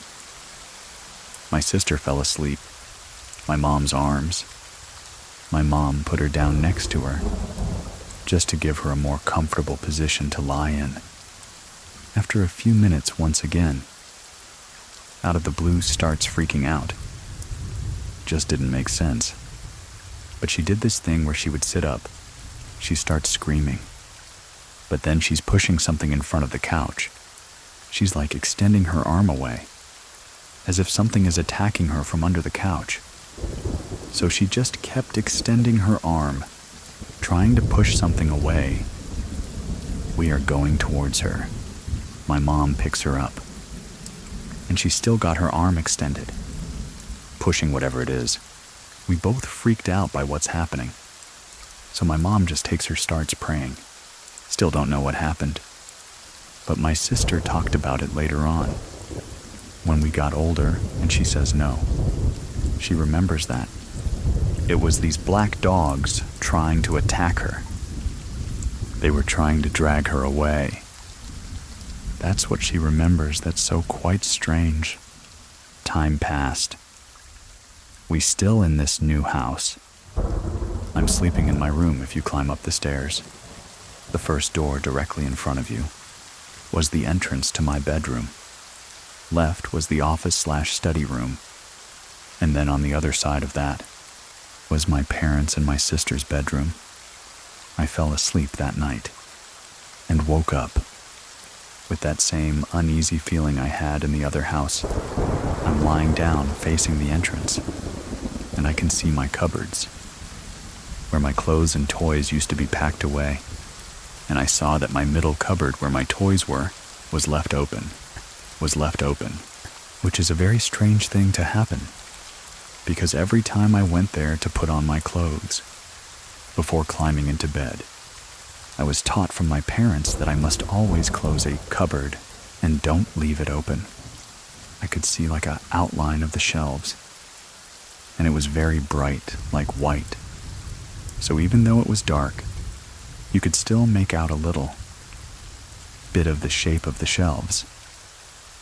Once I saw that there was kind of like a weird cloth that I saw in the previous house coming out of the cupboard, but sloping downwards like smoke. If you've ever seen cold vapor, whatever flowing down the shelf. If you open the freezer during a really hot day, and you see that vapor just crawl underneath and fall straight down because it's cold. It was like that, but it's black. I tried to close my eyes, didn't want to look at it, but I looked at the cupboard again, and that's when I saw these two. Bright red eyes looking at me, and I jolted awake, like your body just jumps up from, as if you got a fright when you're falling. Screamed my lungs out. Even our house alarm went off, which was also strange, because nobody was at the bottom story, or the downstairs area. It's almost as if the alarm went off at the same time as I did. My mother ran in. She said her famous words. "Okay, just pray. I told you, if you see that, you need to pray, don't let it in." But I was just so freaked out. I didn't think of doing that stuff. The same house again. I think I was lucid dreaming. You can't move your body at all. You can move your eyes, but you can't really move your body at all. So I think in this evening, that's what was happening to me. So I was sleeping and woke up very late in the morning. Can't remember the time, probably off to about 2 a.m., and I couldn't move my body, as if it was like... With an instinct, I looked at the cupboards, where I saw that shadow face thing with the red eyes. But my cupboards were closed. Didn't see anything. So I thought, okay, I'm safe, I felt comfortable. Then I decided to look at my bed, my headrest. That was a big mistake. So I saw this face, like a face that had a mask above my head. It started forming. But it did it in such a way that it's like it just starts appearing out of thin air, solidifying this very vivid, detailed image of a face in front of you. I don't know whose face it was, because it looked like it was wearing a mask. I freaked out. I felt this heavy pressure. I didn't know what to do. I couldn't move, but I tried to see if I could wake my body up. I kept trying to move. It still kept coming towards me after it had formed. Eventually, I got feeling in my body and I punched at the face, kind of like a fight or flight response. I remember seeing my arm going through it before he disappeared. Since then, if I ever have like a lucid dream, or if I'm ever awake, but I can't move my body, I will keep my eyes closed, because I don't want to see that again. There was just such a horrible pressure after that, and I think that's why I just tried to fight it. My mother would always try and be in control, and she would always cleanse, even if my dad didn't believe it. She still did it because she believed that it was, like, very important, and she would always protect us. My grandparents are from Portugal. My uncle, my mom's brother, he passed away when he was 24, and my uncle was buried there. So when we went to visit, we stood on top of his grave. And since that first time, I always have, like, a comfortable feeling that he's around me. You know that I know everything is fine. And my mother says that he is always around the kids, always around my sister and I. He is our guardian angel. He is protecting us. And I think that's sometimes why I see things, even if I don't believe them. I will still experience small things. My mother is quite a big role in all of this stuff because of her being more religious. So everything, ironically enough, kind of ties around her. I used to have an ex-girlfriend in high school. Her mother passed away when she was about 3 years old. So she hasn't had a mom for many years. It was quite sad, but, you know, she carried on. So we started going out. She used to tell me about her mom, and, you know, I used to see her. Pictures of them when my ex was a little baby, with her mom on her mom's lap. What happened with this story was, she told me about her mom. and she would sometimes have quite vivid dreams, as if her mom was still around her. I always thought, I don't think there's anything there. Maybe there's no meaning to the messages that your mom's trying to give you in your dreams. So she would say that her mom in her dreams would say, no, that she's found someone that she can talk to. And I thought, okay, that's very weird. Then she says that her mom felt a pulling force towards another person. It wasn't me, because I didn't really feel anything change, and nothing happened to me specifically. However, because we were going out, and her mom kept telling the daughter that, oh, I'm feeling a pulling force. She was actually feeling that pulling force to my mom, so I disregarded everything she said. But a week after that, my mom says, listen, she's not feeling well. There's someone that is bothering me when I'm trying to sleep, and I asked my mom, what do you mean I don't understand? Who is someone? So my mom says no. She woke up, she saw this lady talking to her, and she wanted my mom to try and communicate with her daughter through my mom. She kept bugging my mom for 2 nights, and my mom eventually had enough, and she came to me and said, listen, I need to have a talk with this girl. I need her to come over now. I need to sit down, because this lady is bothering me the whole time. I cannot sleep, it's messing me up. So much so that my mom even looked sick. My ex came over, we sat down around a table. My ex didn't have to say anything. My mom told her everything about her mom, how she passed, why she wants to communicate with her. She wore glasses, a specific accessory that you need for every day. So she says no. She wore these black glasses, and she did this. And these are the common things that she would want you to remember her for. And my ex broke down in tears saying, she can't even explain, because she never told me all of those details to me, so that I would tell my mom no. My mom knew all of this stuff all by herself. That was very scary. Still, these things happen. And my mom still says you are sensitive to it. Even if you deny it, you still gonna see it because you're sensitive to it. But I don't know, I'm 27 years old now. It's freaky that it still happens. You know, they say that dogs can see this sort of thing. We have a little pickiness. Sometimes during the night, he stares at the door and he barks and he doesn't stop. This one last event happened about 2 weeks ago. I normally set my alarm for 5 a.m. or 5 a.m. so that I can drive to work, because it's about an hour's drive.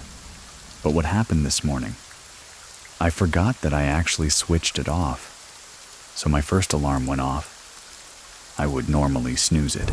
Then my second alarm would go off 30 minutes after the first one. But this morning I switched both of them off. Don't know how, but that happened. Now it's 6 in the morning when I always leave for work. I was in dreamland. I heard this scream, like this loud shout as if it was right in my ear. That woke me up, and you wake up.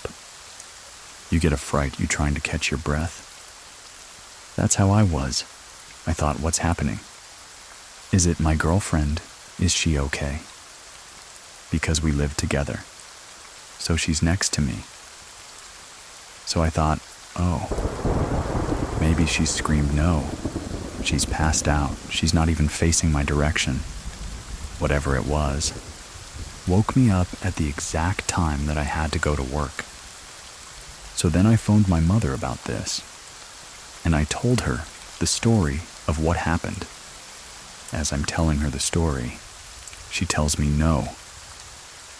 I'm getting goosebumps right now, just hearing you. Tell me about this woman that screamed. And then she starts asking me questions like, was she old? Was she young? I said to her, I don't know. I can't really tell how. The difference between an old and young scream but it's a scream. And then she tells me it's weird that it's a woman, because it would sound maybe like your uncle and not somebody else. So then my mom says, listen, you need to be careful because it would be maybe possible that it's your uncle. If it's a man's voice, but if it's a woman, maybe it's something else. So be careful.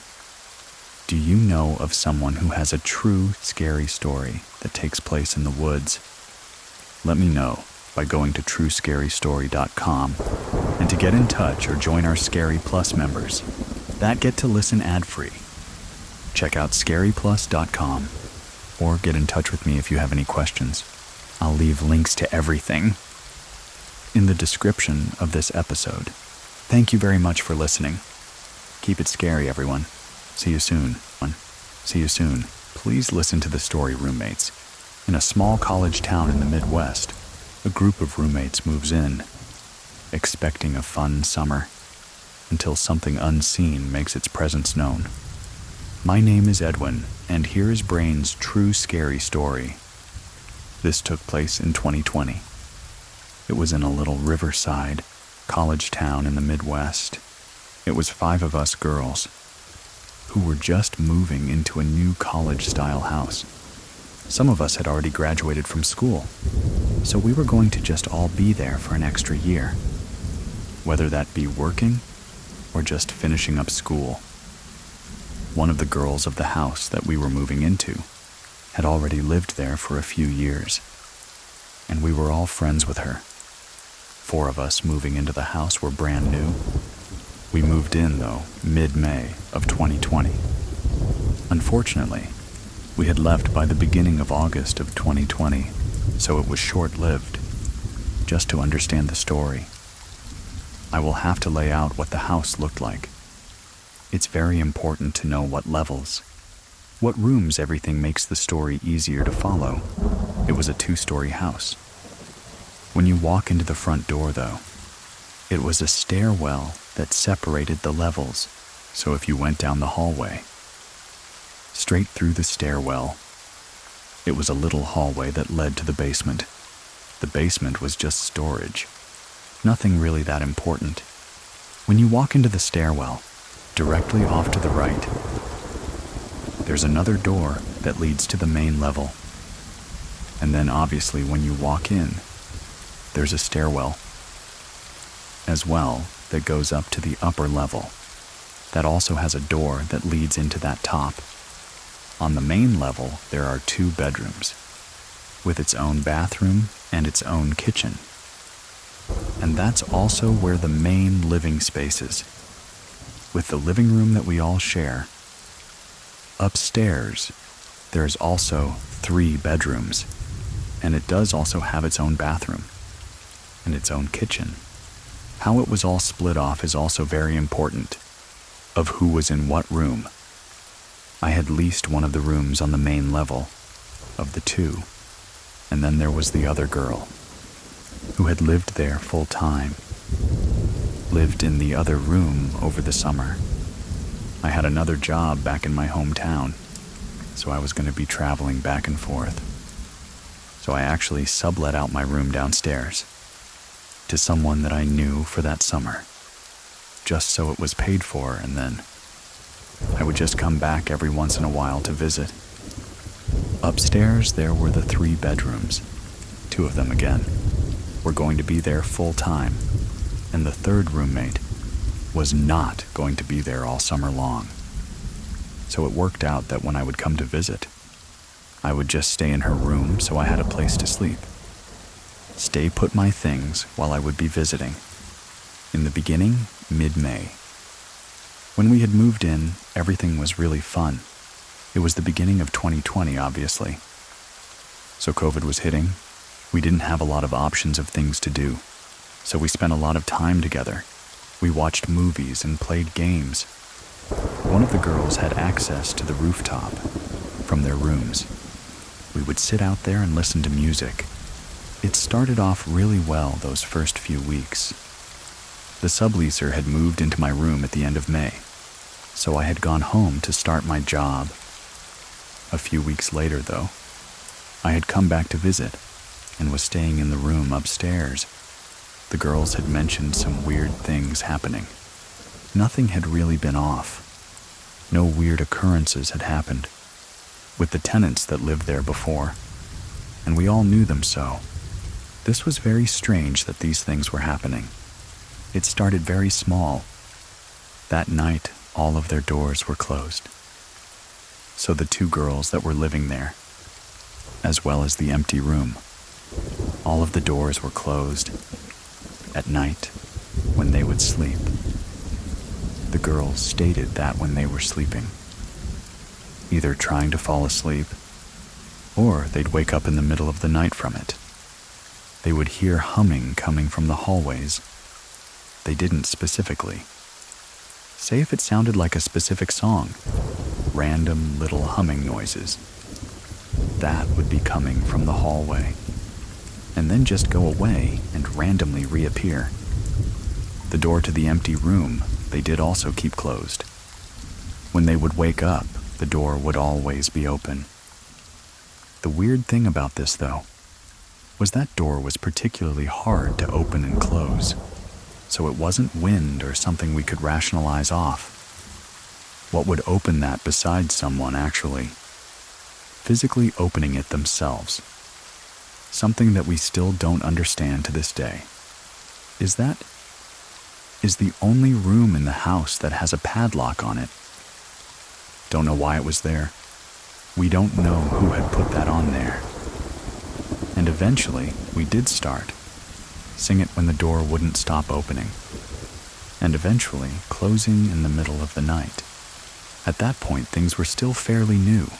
We were rationalizing off those little occurrences that were happening. But it just felt heavy upstairs. Whenever I'd walk around, I would creep around the corner first. Or walk really slow, like I felt like I had to establish and see everything in the space before I would feel comfortable walking into it. I just was so curious. I felt like something was seriously watching me all the time, no matter what room I was in. Bathroom. Kitchen, it was bad. One of my first real experiences was while I was taking a shower. A lot of these events happen so fast, and it's really hard to always remember the order of operations. But this definitely happened towards the beginning, when I was in the shower again. It was the same feeling of being watched. I kept looking outside the curtains, and I know sometimes you do that when you're alone, and you kind of a little paranoid. But I seriously was looking out very frequently, looking behind me.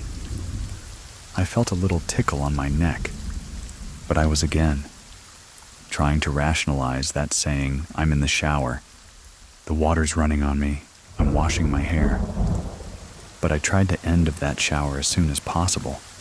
Once I got out, I did bring up to the two girls that lived upstairs when they got home that I took a shower.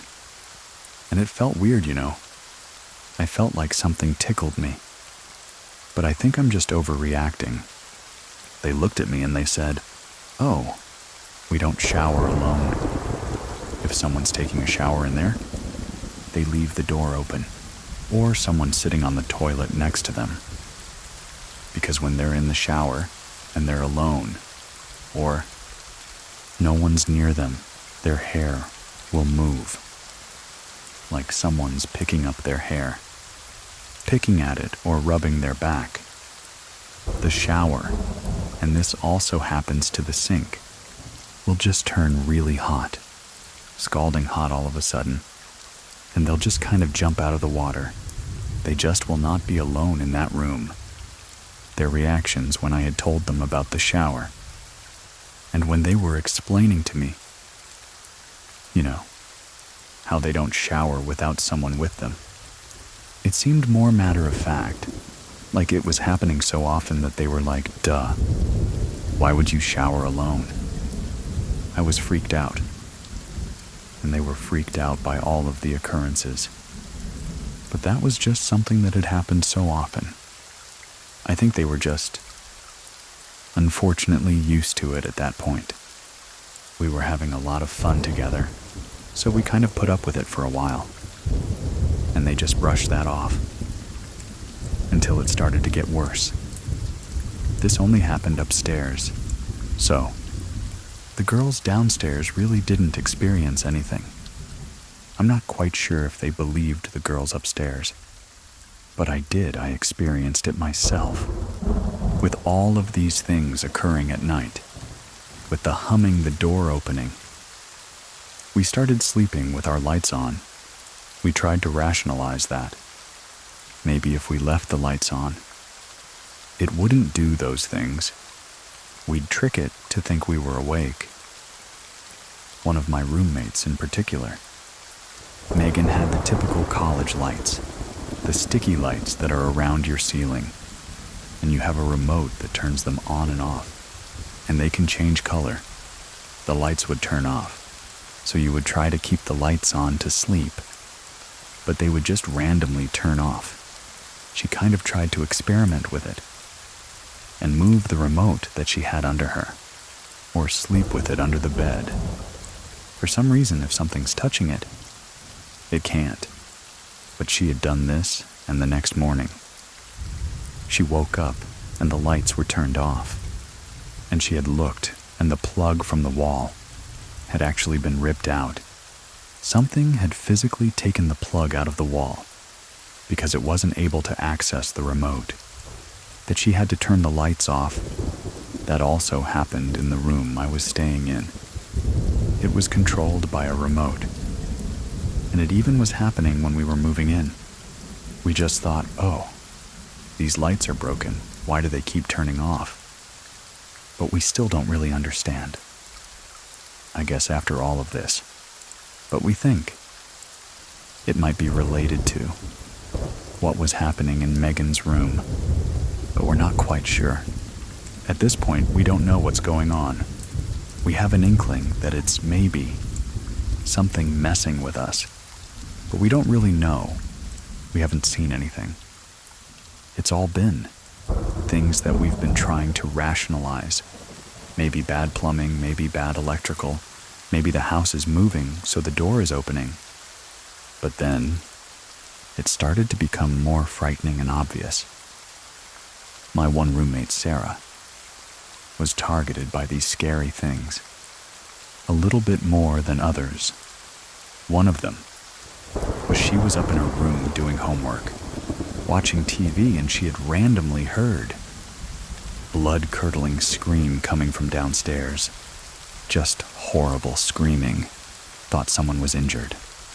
So she ran out of her room, ran down the stairwell, burst into the living room, and then went and checked on the roommates to see what was going on, and both the subleaser, as well as the other roommate that lived downstairs, were both just chilling in their room, watching Netflix, not doing anything. No noises, nothing. So that happened multiple times. You would be upstairs and just hear noises downstairs, and nothing would be there at all. We all had very vivid dreams as well. I was staying in the room that had the padlock on it. It was really hot, so I had a fan on. I had my laptop up playing some kind of show on Netflix. I was trying to fall asleep. And I did turn the lights off. My leg was sticking out from under the covers, and it felt like something was kind of tickling my leg. But again, I tried to rationalize. Maybe it was the wind of the fan, with maybe some leg hairs. I don't know, I tried, and then all of a sudden, it kind of became like scratch. So I immediately sat up, and I didn't even think to turn on a flashlight or turn on the room lights. I took a picture with the flash. I was going to send it to my friend, who was actually leasing that room, and I was going to send her that picture. And I looked at it, and there was a red scratch mark and a bruise, and kind of a little hole in my leg in that part. I don't remember there being a bruise there before. I don't remember there being a red mark. It looked like there might have been a scab on my leg. That was kind of ripped off. It had scared me enough that I turned the lights on and was trying to sleep with the lights on again. Somehow that night, I did fall asleep. My first dream was me having a lake day with my family. We were all swimming in the lake. Some of us were outside on the dock, but most of us were swimming. All of a sudden, the lake had turned black. Everyone's eyes had turned black, and they just all had a blank stare and were going underwater. The family members, including me, who did not do that. They were trying to swim underneath their feet and pull them under and drown them. And I remember in my dream taking a t-shirt and trying to cover my feet so, like, I wouldn't get pulled down. Then all of a sudden it snapped, and I was in a field. It was a big, open, green rolling hills field, and I was standing there with a goat that was on its hind legs. Somewhere in this, the goat had assaulted me. I then woke up because I had wet the bed. I have never wet the bed before in my life.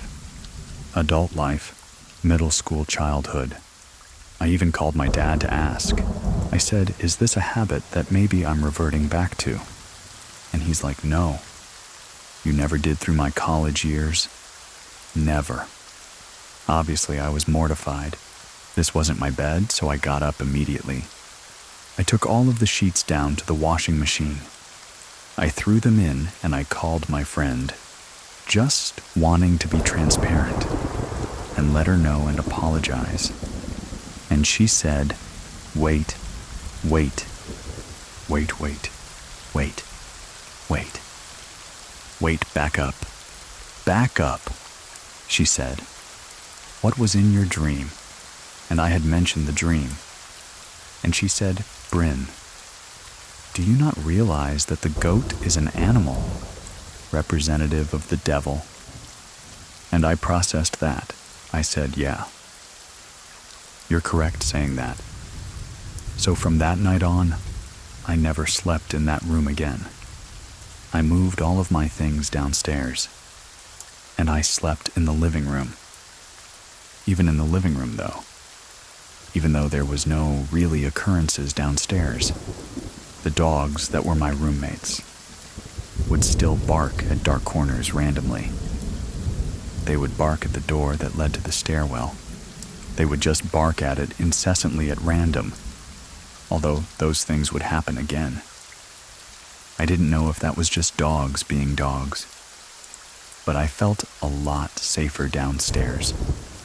But yeah, after that, nope, never slept in that room ever again. And I don't think anyone else has. None of our roommates have. At some point during all of this, I was at my hometown and Megan, my roommate, had told her mom, and her mom was concerned enough that she called the medium to try to come in to see if she could help. When we were telling the medium about what was happening, she said that it sounded like there might be two things there. She said she would be willing to help. And she did say, I want to do a drive by the night before, just to get a feel for the house, before I actually come in. She did a drive by and by the morning. She had blocked all 3 of their phone numbers and never got back to us. So at that point, we were kind of just on our own. We also did a lot of research on the house and couldn't find any dirt on the house. We couldn't find anything about any kind of weird offense, any crimes. The house was right next to a Lutheran church, so we have no idea if that had anything to do with it. The house was also under construction. On the external parts of it, they were doing new windows and new walls, so we were just trying to grasp at any, maybe, reason why these things would have happened to us, and no one else. Unfortunately, things did not get any better. They actually got more physical again. I had mentioned that I had a bruise on my leg. Sarah had bruises all over her body. I even mentioned when I woke up the next morning, "Look at what's on my leg," and she said, "Oh, I have those all over me."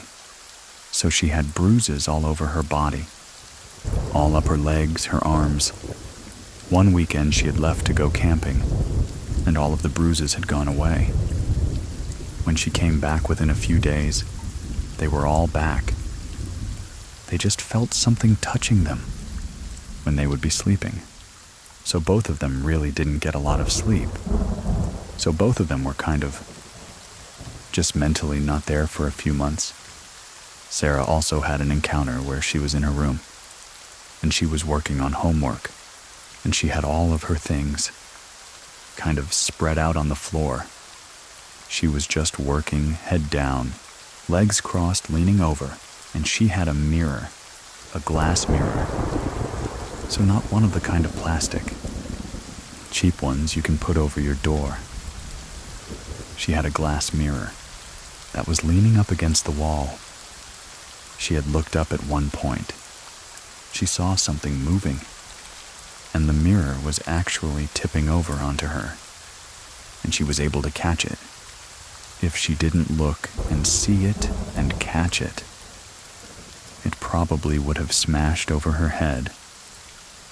The most concerning part of that, besides her potentially getting injured, was this mirror was leaning against the wall.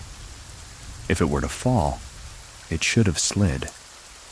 The bottom of it should have come out from under it, and should have slid and fell flat, but it tipped up and over, and she had to catch it to stop it. Megan, at night, had a few encounters as well of being touched, just like Sarah had this first night. It was most vivid for her. She was laying in bed, obviously had the lights on, and she could see handprints crawling into her bed, on her sheets. Once they got close enough, she could feel the pressure of the blankets getting tighter around her and on her. That happened more than one occasion. Soon, it started actually showing itself. But we still don't know what this thing really was. Megan one night was asleep. She had woken up because she heard something in the corner of her room. She sat up and looked, and there was a little boy standing in the corner of her room, just looking at her. She described him maybe as like 6 years old. Didn't really get enough of a look to get outfit or anything, but definitely saw a little boy standing in the corner of her room. She looked away, and it wasn't there. The door at the top of the stairwell. It started moving in the middle of the night, and opening and closing and knocking. Someone would be knocking at it, so they would start locking it when they would be home, or when they would be sleeping. And you'd have to use the key to get into the upstairs. Even when they locked it, the knocking still continued. But they started hearing, like someone trying to get in with a key. And one time, they actually came home, and Sarah had seen some kind of little boy moving around the key that had been in the door, and then it had gone away. So they had seen this apparition of a little boy multiple times, but again, the medium had said that it seemed like there might be multiple things, and these things were scaring us. It was like meaning to make us feel uncomfortable. So we don't particularly believe that. It might have just been this little boy trying to mess with us, all of our dreams, and just the horrible feelings we had. It felt like something might be acting as a little boy, or there might be multiple things that were there. We still to this day don't really understand why all this happened. We didn't really talk about it for a long time. I was honestly hesitant to come on and share it, because the people that lived in there before us never had anything. But ultimately, it became so overwhelming and furious. And just ultimately scary. They weren't sleeping, we weren't sleeping. I wasn't able to be in the house anymore. We all left the house by the beginning of August. We were getting subleases, and we all had different places to live. We're still not sure if. Maybe it followed one of us into the house. We're not sure if anything continued after that. We felt kind of bad about it, but it doesn't sound like anything happened. To the new subleasers. But we did not disclose anything to the new subleasers. It didn't seem like it was targeting the people before, and we were so desperate to get out. I think they were a little suspicious as to why we were leaving so fast. I would be. But we were all able to get subleasers really quick, and we were able to move out, luckily, really quick. I don't think it's followed any of us afterwards. I think we've all been able to just move on. But we couldn't put up with what was going on. We were too scared that we did have to leave. To share your own story with our community, go to truescarystory.com. And if you have questions or want to get in touch, I'll leave my information in the description of this episode. Thank you very much for listening. Keep it scary, everyone. See you soon. See you soon. Please listen to the story, The Mistake of Never Saying Goodbye. Despite many warnings, Brooke and her friend decide to play with the Ouija board, a decision they would come to regret. My name is Edwin, and here is Brooke's true scary story. My name is Brooke. My first experience ever with the supernatural happened in Irvine, California, at my grandma's house. My grandma still lives in the same house. She bought the house in the mid to late 50s. I was 6 or 7 years old. My mom and I were in the back room, watching Unsolved Mysteries. So it was pretty late at night. The TV was on. I was sitting on my bed. My mom was to the left of the TV doing her eyebrows. Very laid-back night watching the show together. All of a sudden, the sound in the room disappeared. There was no TV, no nothing. You could have heard a pin drop. I zoned out on the wall out of nowhere. This huge gust of wind blew all of my hair back. I look at the door to the bedroom. There is this huge shadow figure. No facial features, but it was the shape of a human. It was so tall, it almost surpassed the top of the door frame. After a few seconds goes by, it instantly realized that I had seen it. It turns and starts sprinting down the hallway.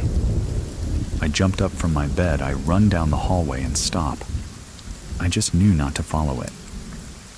All the way to the end of the hallway, out to the door. It makes it to the front door and it disappears.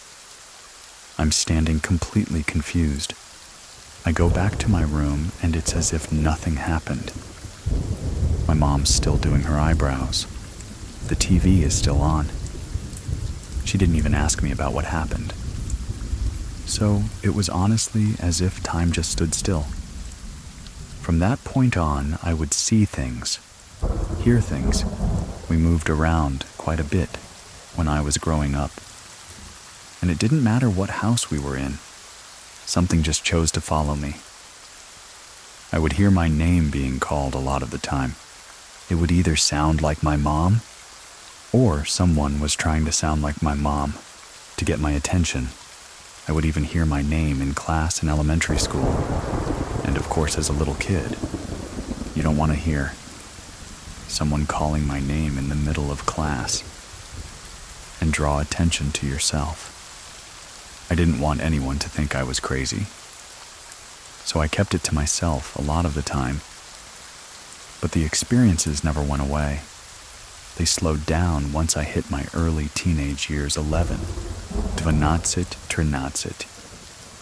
But they never fully went away. Even to this day, I still experience a shift in the energy in the room, and this overwhelming sense of dread. It didn't matter what house we were in.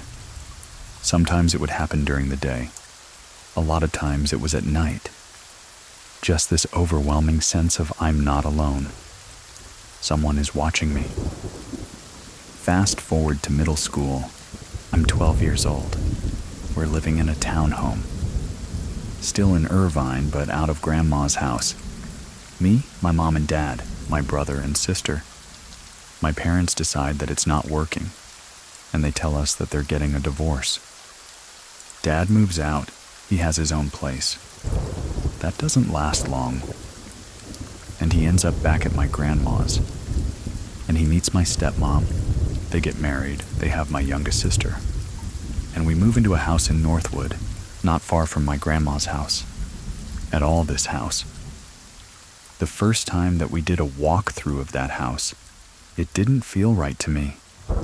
Downstairs, no problem. As soon as I went upstairs were my soon-to-be bedroom, my siblings' bedroom, and my dad and stepmom's bedroom was. I just had a feeling of I don't want to be here. This doesn't feel right. I ignored it. We move in. We're going back and forth, spending about half the week with my mom, half the week with my dad and stepmom.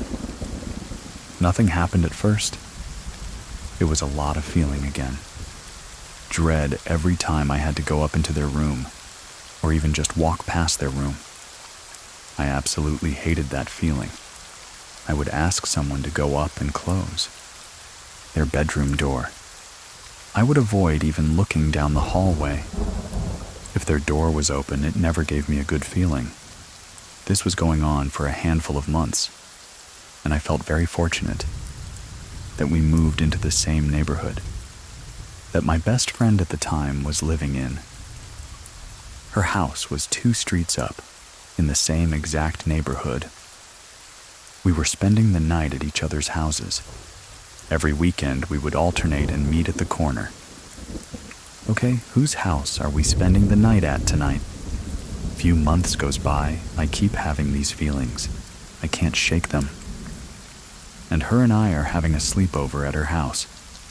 I'm telling her about all these things, how scary it is, and I wish I could figure out what was going on. She laughs and she goes, "Hold on. I have something I want to show you." She goes to her bedroom closet, and she pulls out a Ouija board. I grew up in a very traditional Mexican household. Most of my family are believers. You don't mess with the supernatural. And you absolutely do not mess with Ouija boards, no matter what anyone tells you. It's not worth it. I always knew it was something you avoid, but we were teenagers. A few weeks later, it was my turn to host. Having her over, she brought the Ouija board with her. The light that I would use in my room had a dimmer setting. You could dim it almost all the way down to where it was almost like a very mild candlelight feel. We waited for everybody to go to bed and, of course, picked the absolute worst time. The witching hour, as they call it, to bust out this Ouija board. Her and I are sitting right across from each other. Our knees are almost touching. There's obviously space on either side of us. It's just her, and we have my light all the way on. We're sitting there, she takes it out, explains to me how it works. We both place our hands on the Ouija board. She's like, "Okay, what do you want to ask it first? Do you have an idea of what could be in the house? Is it an adult? Is it a child? I don't know. Let's just ask it if there's a ghost in our house." She says, "Okay." We put our hands on the Ouija board. She asks the question. The little piece starts moving. So of course I'm like, "Okay, you're moving it. This isn't really happening." She starts freaking out, and she's like, "No, I'm not moving it, I promise you. It keeps moving all the way to yes." I start panicking. I ask her to stop, and we sit there for a second. Clearly, there's something here. "I'm not going crazy. What do I ask it now?" She thinks about it for a second and she goes, "Why don't you ask its name?" We put our hands back on. She asks the question. It slowly moves to GE as it's getting closer to the letter O. My lights dim by themselves. I start accusing her of moving it again. And she's like, "No, I promise you I'm not moving it." The lights dimmed on their own. It spells out G-O. George, maybe. We're trying to figure out what this name could be. Going back and forth, we're both a little scared. We put our hands back on the Ouija board. She asks the last question, halfway through it moving. The lights dim again. I feel this overwhelming sense of dread. That same feeling. Every time I walk past my dad and stepmom's room, before I can even say anything to her, there's this sensation between where her and I are sitting. We are not sitting alone. I could very vividly feel the pressure of someone's leg. Against mine, I get up. I run and turn the light all the way back on. She's full panic, eyes wide. Did you feel that I said yeah? What the heck was that?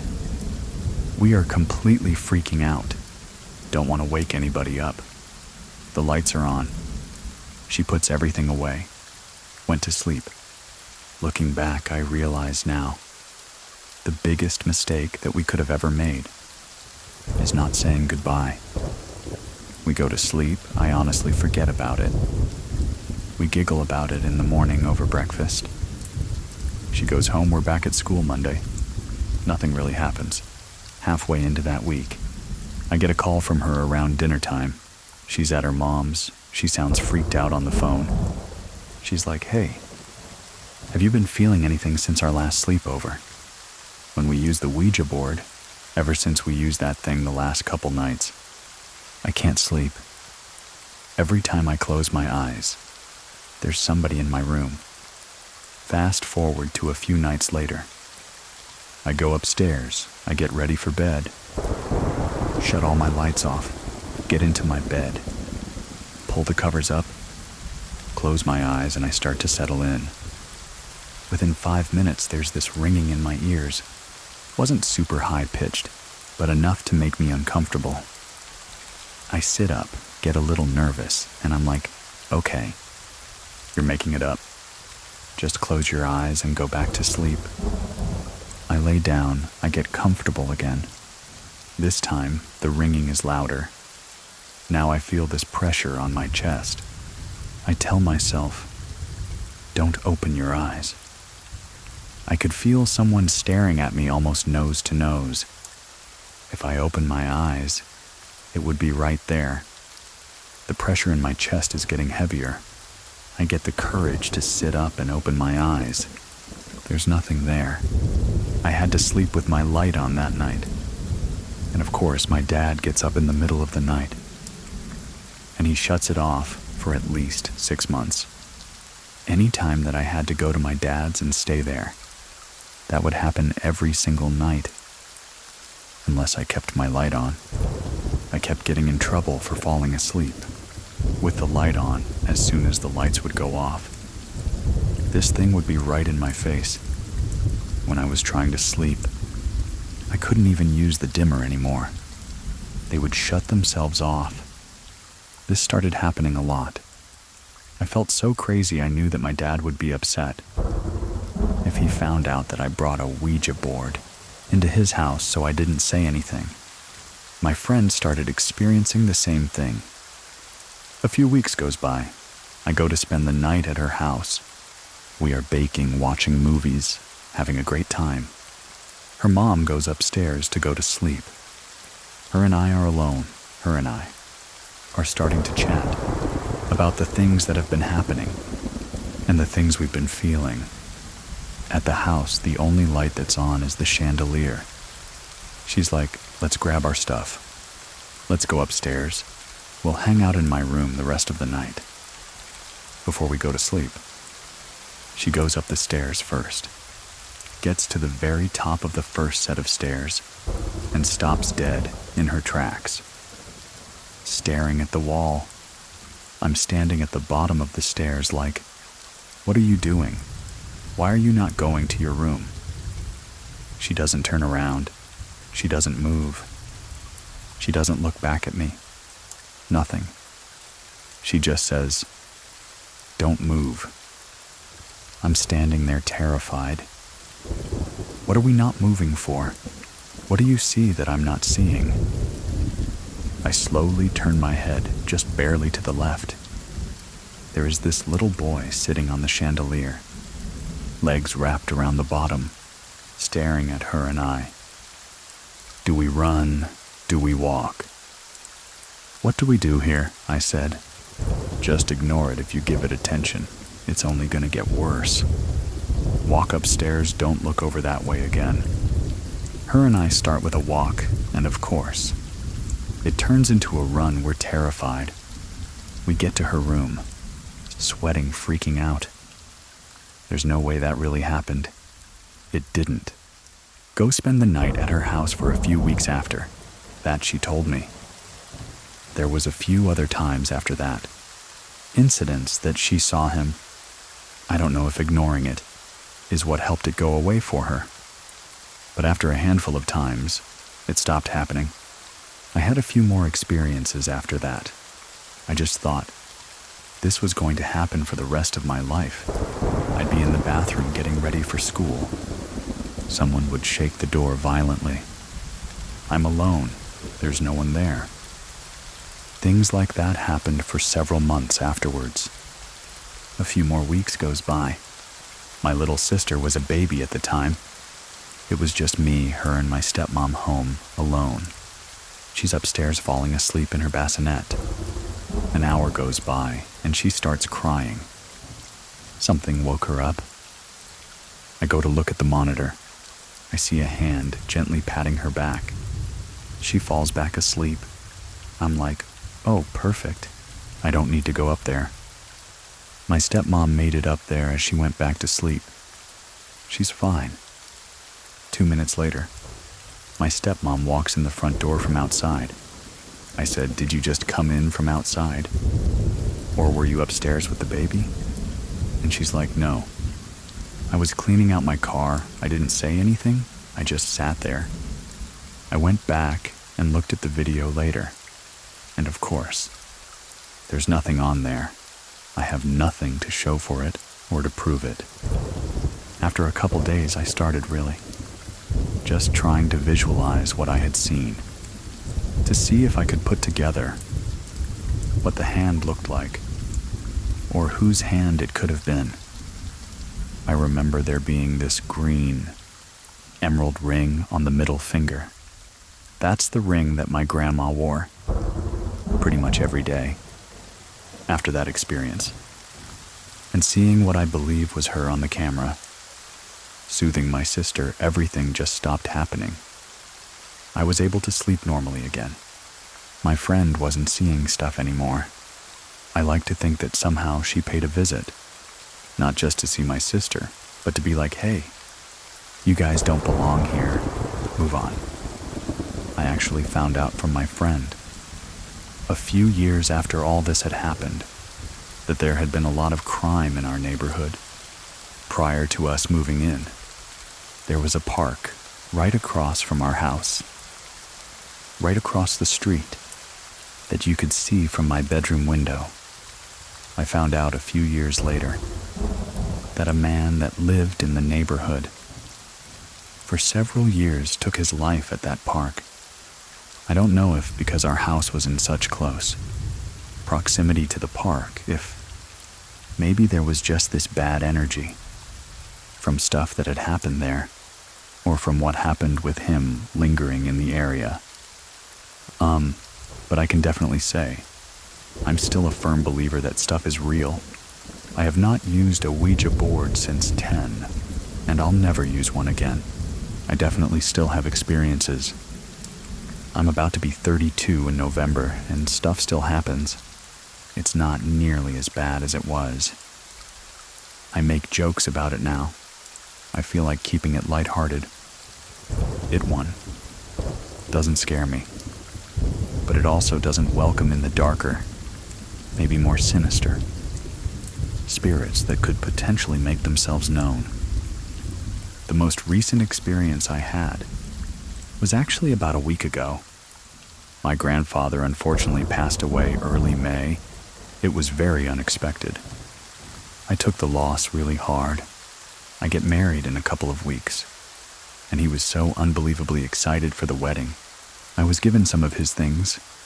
I just feel badly. Wanted something of his to keep around. I have a picture of him from barber school. He was a very proud barber for over 60 years, on the same shelf as his photo. I have a pair of beads of his that he wore all of the time. He loved to wear necklaces, and I have his hair cutting scissors. A week ago, I was getting ready for work, and out of nowhere, the light started making this weird buzzing noise and was dimming itself almost in frequency. There was no music on, no TV on. And I giggled and I was like, "Oh, Grandpa, you came to visit? I've been waiting for you." As soon as I said that, the lights shut themselves off and back on. They started making that sound again, and dimming in frequency. The more that I talked to him, the more the lights started doing that. They would get really bright and then really dim again. It was him paying a visit. I still talk to him every now and again, and the lights will do their thing. I'm sure a lot of that is just having his stuff in our apartment, but I definitely still have experiences to this day. I'm just grateful that they're a little bit nicer now than they used to be. If you have a true scary story that happened to you, and you want to share it with the rest of us, go to truescarystory.com and fill out the form. You can always reach out to me in case you have any questions. Anyway, if you like the show, drop some stars for us in the ratings and reviews. I'll be back next week with another story. Thank you very much for listening. Keep it scary, everyone. See you soon. See you soon. Please listen to the story We Opened a Door. We couldn't close. We're about to hear a series of experiences from two of our community members. From Scary FM, from objects moving on their own, to a ghostly child that roams around at night. My name is Edwin. And here are Gabby and Mike's true scary stories. I actually grew up in the south side of San Antonio. I want to say this happened around the 90s or the early 2000s. I remember specifically a night that my mom had passed away not that long ago.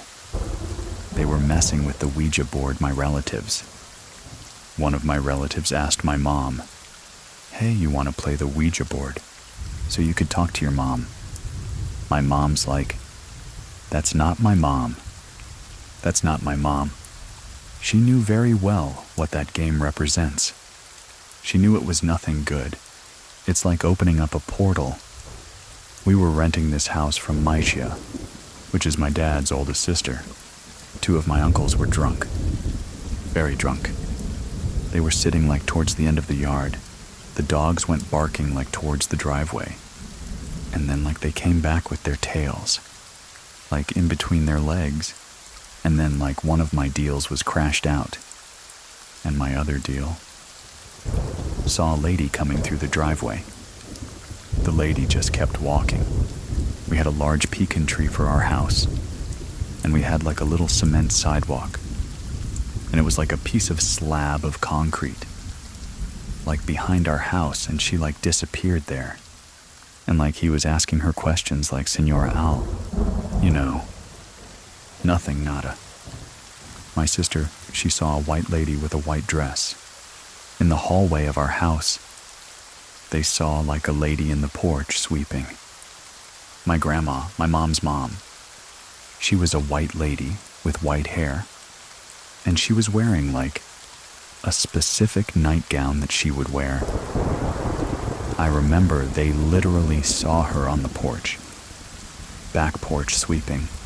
My grandma had passed away. In 2005, we moved out of there. the house that my parents are living at currently. One of my cousins had a Bobo home. She lit this mobile home on fire. I don't know why she did so. We got the house, we purchased it, and mind you, it was burnt. Like it was halfway burnt. My dad was working on this house while we were living there like halfway. I remember we would take the pictures. You can see faces on these pictures. I remember one time I was laying down in the living room of that house. I literally felt somebody ran their fingers through my hair. We would hear our names being called, because I call my mom Ma. She would hear my voice, and I would be at school when this happened. They still experience stuff till this day. A few years ago, my little brother, I don't know what got him into getting into the Tadic stuff, but he started doing upside-down crosses, pentagrams, and they're like, I remember he had a devil head like a ball. I remember. My baby brother and my dad were cleaning up the bedroom where my brother we used to sleep in. They specifically threw that ball in the trash, in the fire. For some reason, when they went back inside, that little devil ball was inside, the same spot where my brother had left it. One time, my mom was washing clothes. I want to say about like 11. My sister, my brother-in-law, and my niece were asleep. My dad was asleep, so my mom was the only one that was awake. She literally saw a shadow, like pass by, and everybody was asleep. I remember my baby brother recorded some orbs floating in that house. It was a few years ago when he did that. It was very strange. My mom, she said that she would make dinner quickly for my dad, because my dad used to get out, like at midnight or 1 o'clock in the morning, because he used to work late. She would literally make the dinner at 4.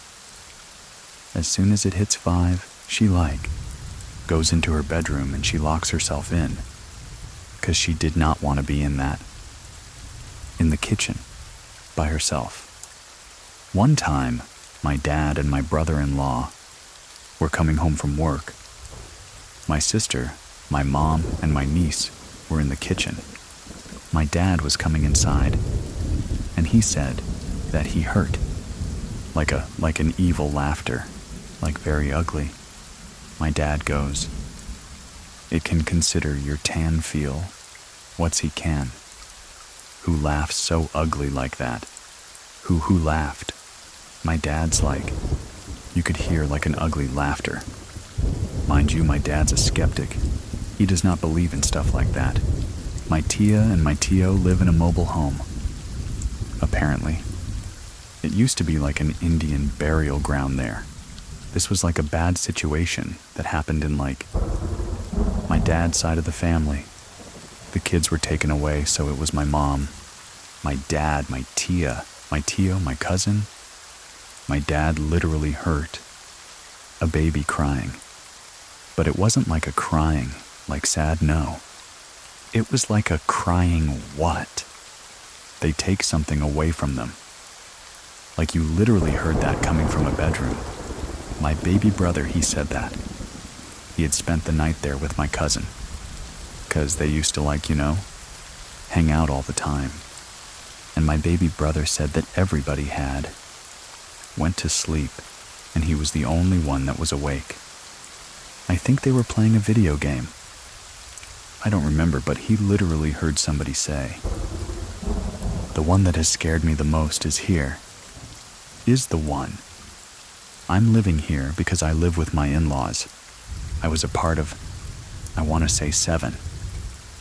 8 in the morning, my kids were asleep. My husband was asleep, everybody was asleep. I was the only one that was awake.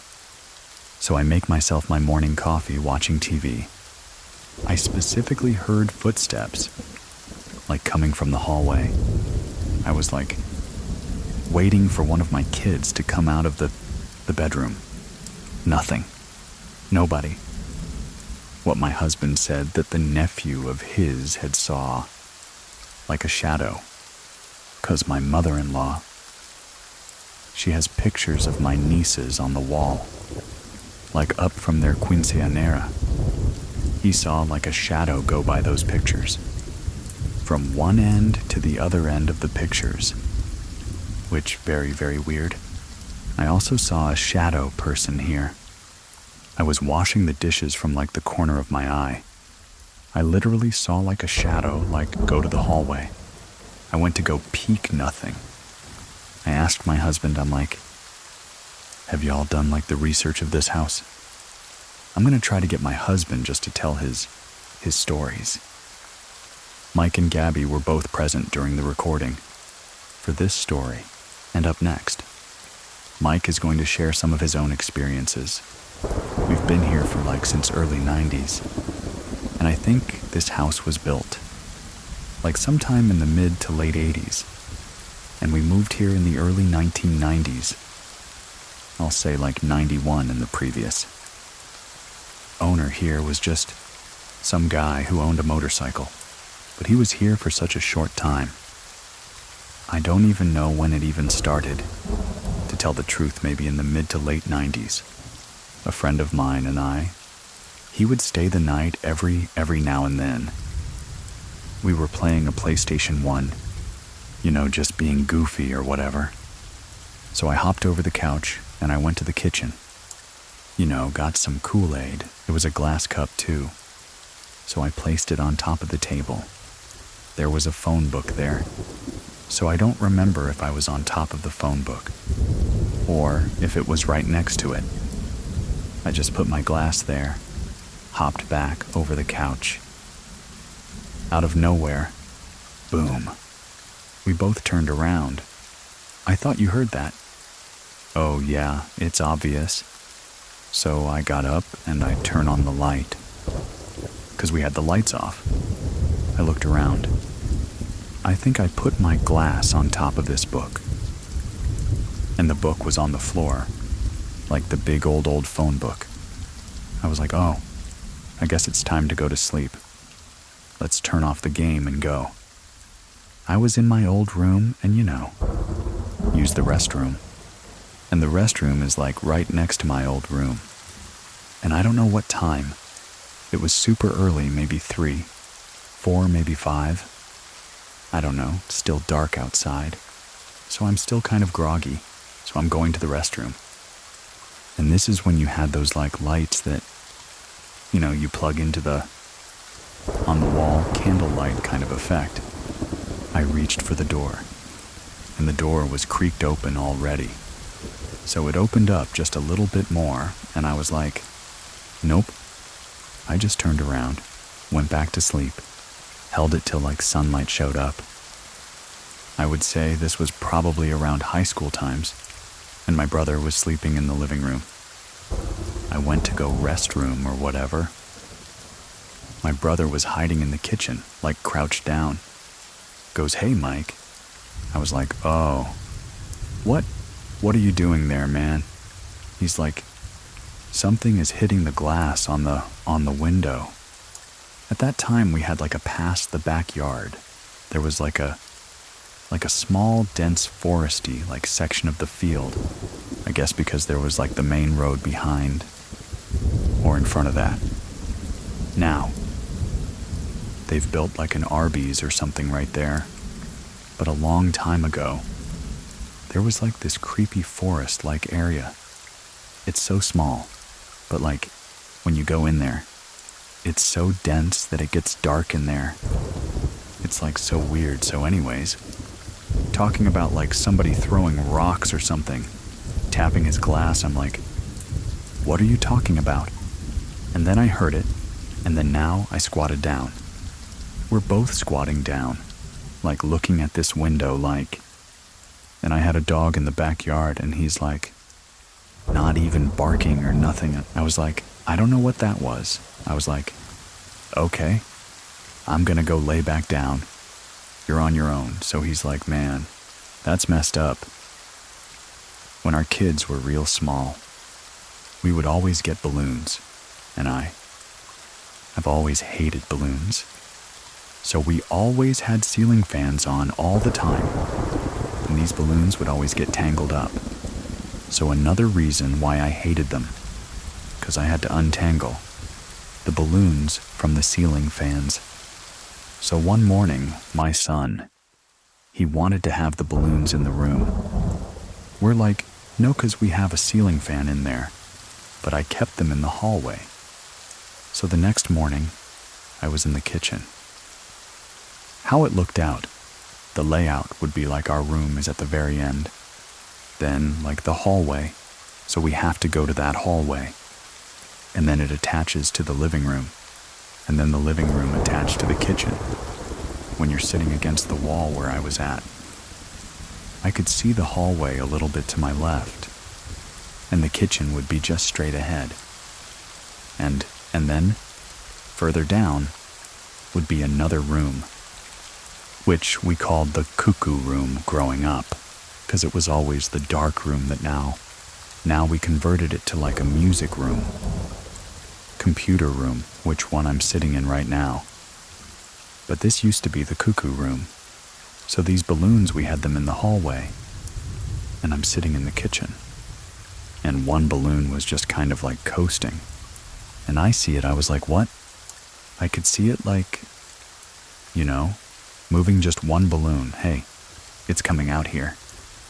The AC is not even on at the time that the ceiling fans are off, because I know they'll get tangled up in there.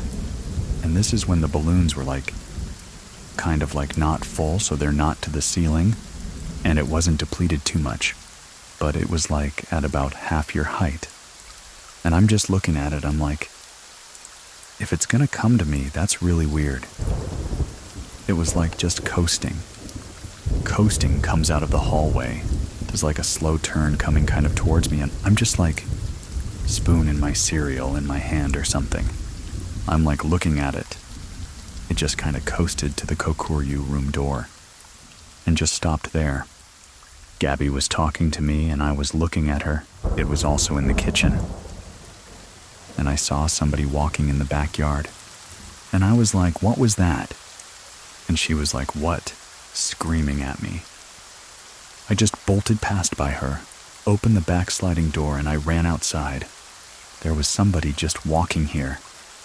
And like the description was, it looked like a female, because this figure has short shorts and like I would say a gray sweater, and looked like they had their hands in her pocket. They had like the hoodie on, but I couldn't see the face. And this was kind of like nighttime too. So it was dark in the backyards. We have a bunch of stuff that my dad has, and my brother has, over the years. Just sitting in the back, so in the darkness, if you were to just go in there unknowingly, you're gonna trip and fall on something. So I ran out there like so fast, and I didn't see anything. And I was like, what was that? I saw somebody, and also when I went out there, I heard the neighbor's dog just started barking. When I was outside, I was like, okay, if somebody was out here, that dog would have barked. Why did it bark at me? There was these people across the street. They took a picture of their daughters. They were like, oh my gosh. They took a picture of a ghost. And I was like, what are you talking about? Let me see. They had a couple of pictures of our neighbor across the street's daughters. And one of the pictures had like this guy. He'd had like thick rim glasses, the white long sleeve shirt, and you could see it so clear, but he was transparent at the same time. And he was like walking up the street, looking towards not the girls, but like at the camera. It's so clear, but nobody knows who this guy was. Early too, when my space was kind of big, my sister would always add pictures to. And some of those pictures would be like viruses, so I had to do virus checks and stuff like that. So one night I was just sitting there for hours, and my sister and her kids were staying here at that time, so they're like sleeping in the futon. I'm just sitting there, on this laptop, and in the corner of my eye. I saw something move, so when I took another look, I saw a shadow. I swear it looked like a little child. Like child's height, like my nephew's height at the time. Short like a small child. It moved and then it ran into like a parent's room, or like that hallway where the washroom was at, because during that time it was kind of a garage. But it was being built into those rooms. I got up and I was like, was that my nephew? I know he's asleep, and I was like, that's kind of weird. My boys were pretty small. Gabby and the boys were asleep. I, go to the hallway, go to the living room, go to the restroom, and I hear footsteps. It sounded like it came from maybe the hallway. Came to the door and I'm like, oh, it's probably the boys. They probably have to use the restroom or something. So I have to quickly finish my thing. And I hear run stop and then run back. Like maybe they got scared and ran back into the room. I come out, open the door. Nobody's out there. I'm looking okay. That's weird. Go back into the room. And I go to my boys and see Gabby. And they're all asleep. I was like, what was that was so clear? Like somebody barefooted ran. Feet running from far away to close and then back. Told Gabby about that. She heard something similar too. And when our firstborn was small, right? I think we had the baby monitor, and it was those things kind of sometimes work. Sometimes they don't, and I think we had it on. And we heard a baby cry from the hallway. And I was like, I think I heard him cry. So we ran over there to go check. And he was sound asleep. If he cried, he would have been awake. I don't think it came from the monitor at all. It's so strange. Everything that's happened with me. It's like I never really got scared. I guess I did. At first it was like kind of creepy. But now I'm like, I don't really care. But I always get real interested, like hyped up when something I see or hear. If there's something here, it's not harmful for sure. If you want to share your own true story, visit me over on True Scary Story. Links to. Everything will be in the description of this episode to get next week's story early and all of our catalog without ads. Try out Scary Plus over on Scary Plus. Thank you very much for listening. Keep it scary, everyone. See you soon. Please listen to the story Farmhouse Nightmares. Some memories never fade. She was just a child when it happened, alone in the dark, unable to move. She heard it, and she knew she was not alone. My name is Edwin, and here is Liz's true scary story. My name is Liz. This situation happened 1976. I was 8, my older sister was 10. Back then, my parents divorced, so we had to go into the foster care system. The night that we left, we had to go to what they call an emergency shelter. Home. We grew up in the city. So here we are driving like maybe an hour and a half, 2 hours, and it's all farmland. It was dark. You've got one house. Another house you won't see it for another couple miles. That's where Mr. and Mrs. Moore lived. They lived in a farmhouse. Looked very scary the night we got there, of course.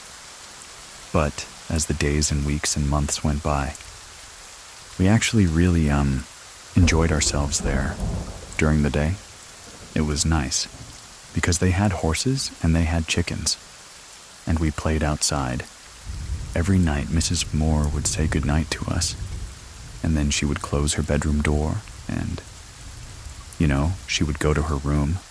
At the time that this happened, it was myself, my sister, a young girl, and her brother.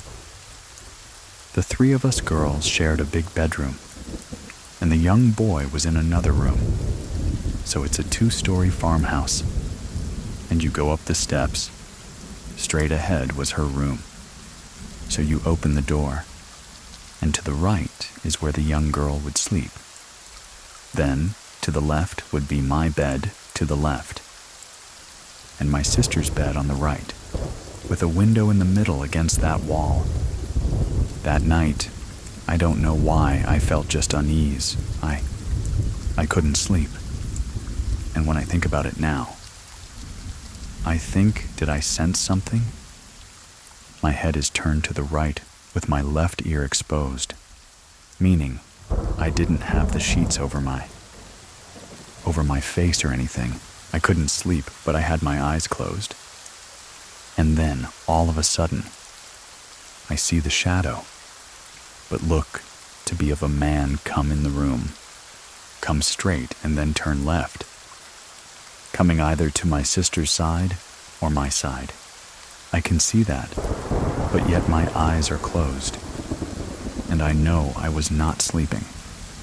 I couldn't scream, I couldn't cry, I couldn't do anything, I couldn't move, I was frozen, but I could just see it coming. It started to hover down over me. Now this shadow was darker than dark. Like I said, there was a window. The moon was out, and you still couldn't see the shadow. And he was tall, very tall. So he hovers over me, and he starts to get closer and closer. And then he starts whistling in my left ear, and each time he whistled, I could feel him getting closer. And then he touched me. When he touched me, which felt cold, I woke up. It was like I was in this trance. And then I woke up, and I started screaming, and I was crying. Mrs. Moore comes in, turns on the light, and she says, "What the devil's going on here?" I said, "There is a man here." He whistled in my ear, and he touched me. "There is a man here." I just kept repeating it and repeating it. She thought it was nonsense. She didn't believe me. My sister and the other girl just their eyes were kind of big, wow.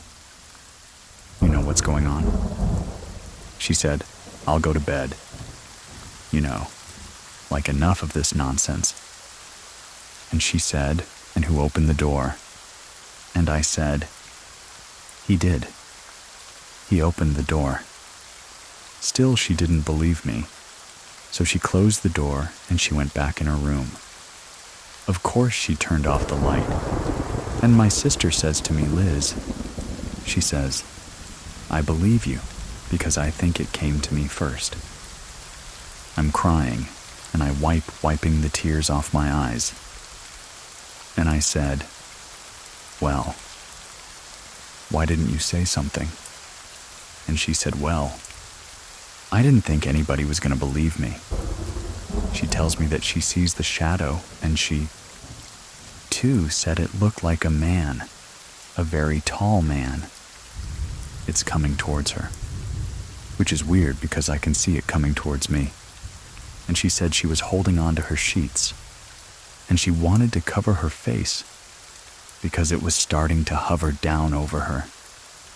She said it took everything she had to put the sheets over her head, over her face, and she said when she did that, what woke her up was me crying and screaming. I never saw it again, but other things have happened. It just was not the Shadow Man. My first encounter with what I may call the paranormal happened probably a year before my parents separated. I was home alone with my baby sister. My dad was working. My mom was working at night from time to time. She cleaned offices at night, and I remember her taking my older sister with her. Now, nowadays you're going, okay, wait. She's 7 years old. No one leaves her 7-year-old like that. But back then, in the 70s, anything happened. We were in this apartment.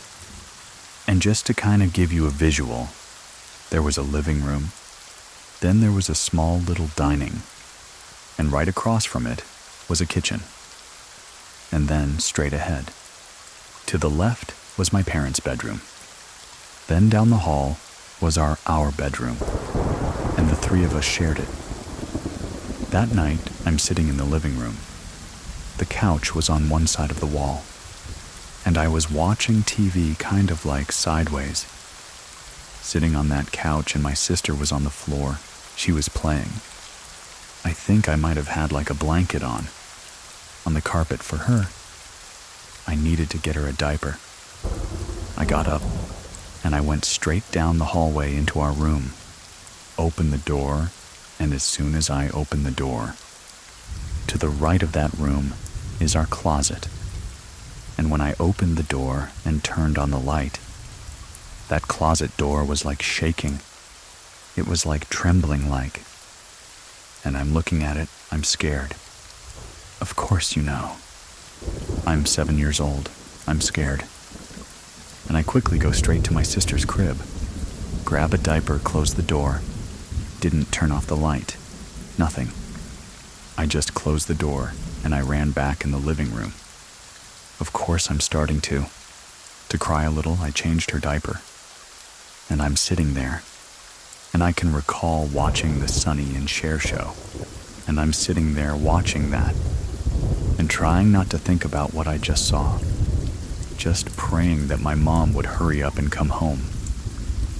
As I'm sitting on this couch, I'm on each side of the couch with one end. Table on one side and table on the other side. All of a sudden, to the right, on that table, and I looked at it like, what was that?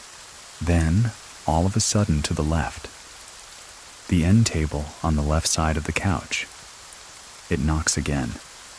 And I'm like freaking out by then, knowing that something is wrong here.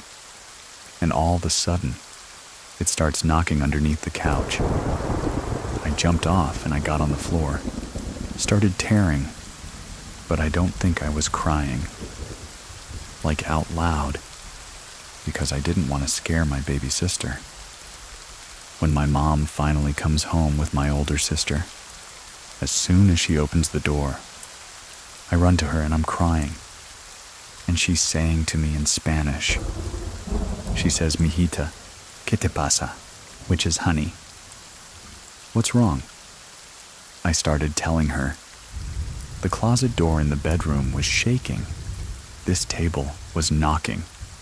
And then it knocked again on this table. And then it knocked under the sofa. I guess because we're Hispanic.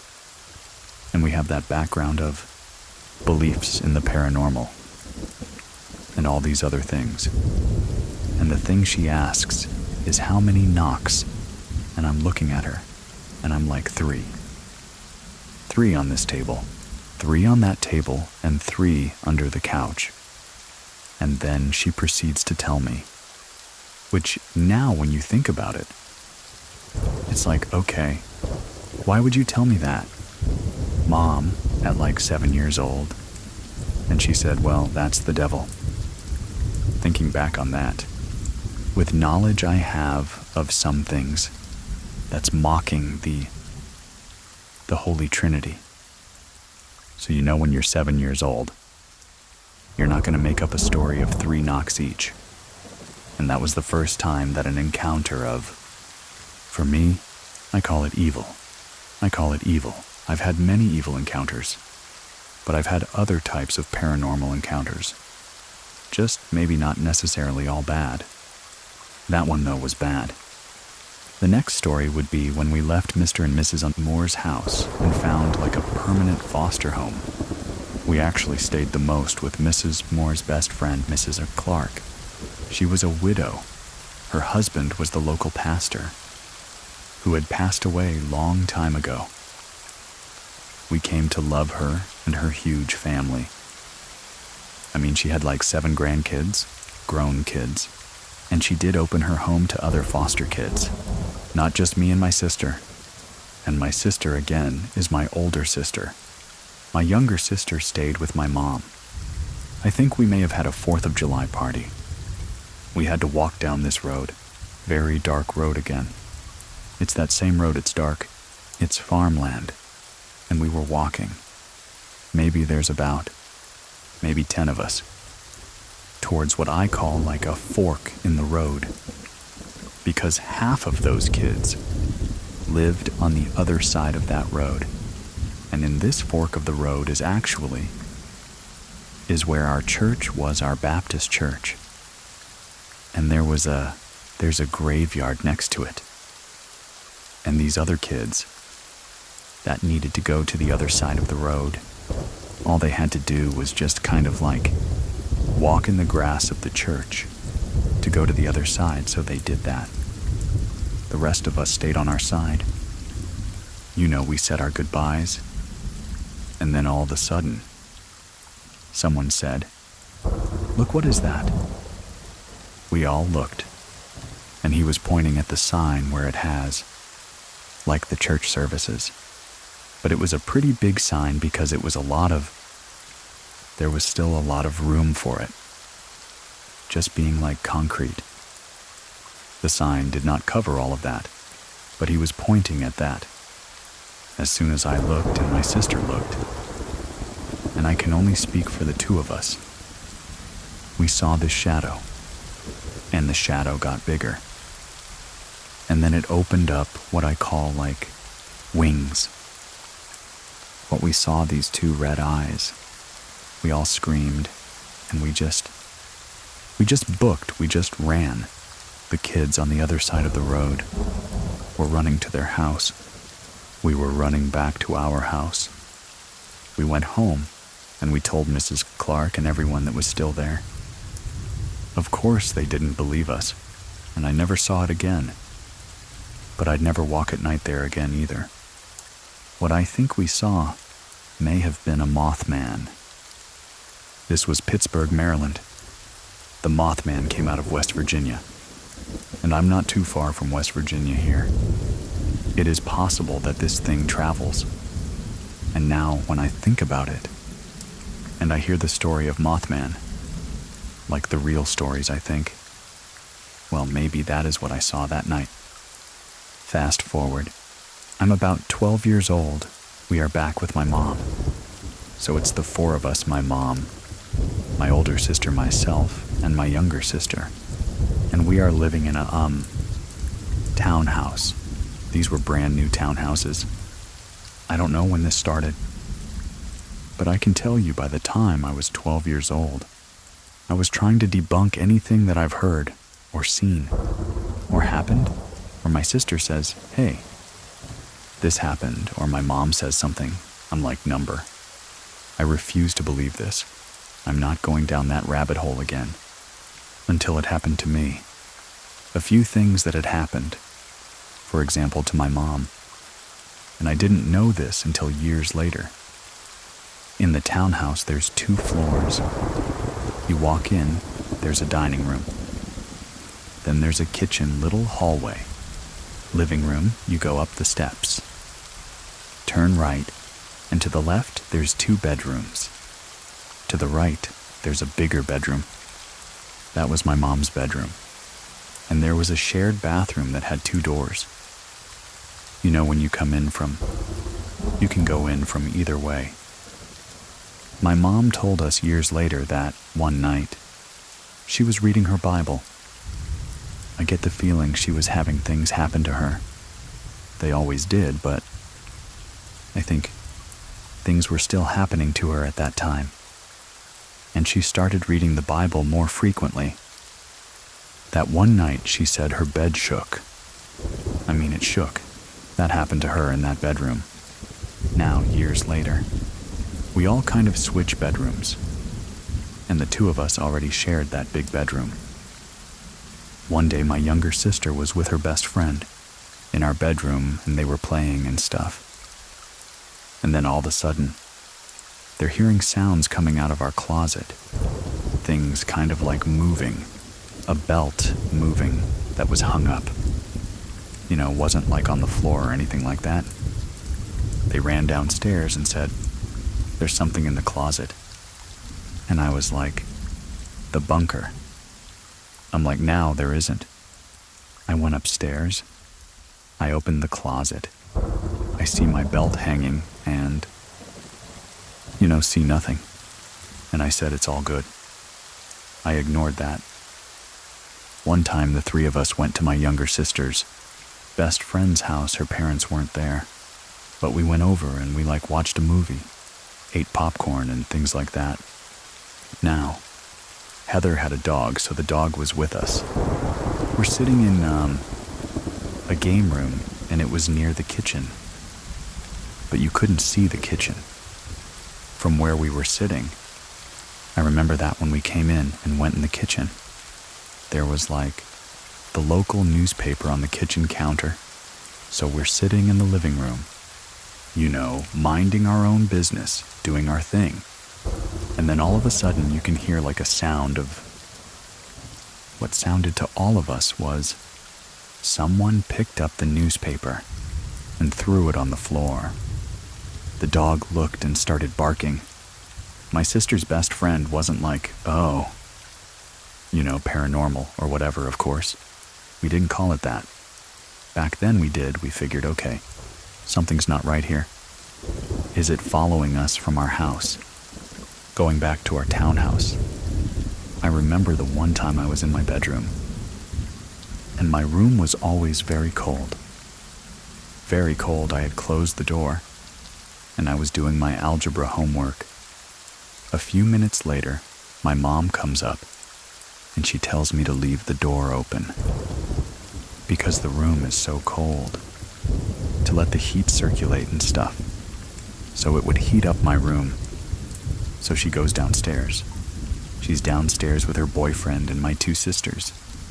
I'm the only one upstairs. I'm on my bed, sitting on my bed, looking at my book, and I can see that my door shut, but it didn't clasp or anything. It came close to closing, but it didn't. But it moved so quickly, it just went. And I looked up, and I was like, okay, my sisters are pranking me here, so I ignored it. Finished my homework, I went downstairs, watched TV with the rest of the family. And I said, okay. By the way, I said, which one of you tried to close my door? And they're like, what are you talking about? I said, Mom told me to leave the door open. She left it open, and I did. I said I could see that my door went to shut, but not all the way real close though. I would have seen someone's hand on the doorknob if they were trying to close the door. I didn't see anything. And they're like, Liz. And they're like, I don't know what you're talking about. None of us were up there. I looked at my mom because I know she wouldn't have lied. She wouldn't lie. And I looked at her boyfriend, and he's like, nope, nobody was up there. Now, when this happened, I no longer could ignore it. One Saturday morning, I was by myself at the house. By then, both my sisters had heard things upstairs. Like walking, I refused to believe it.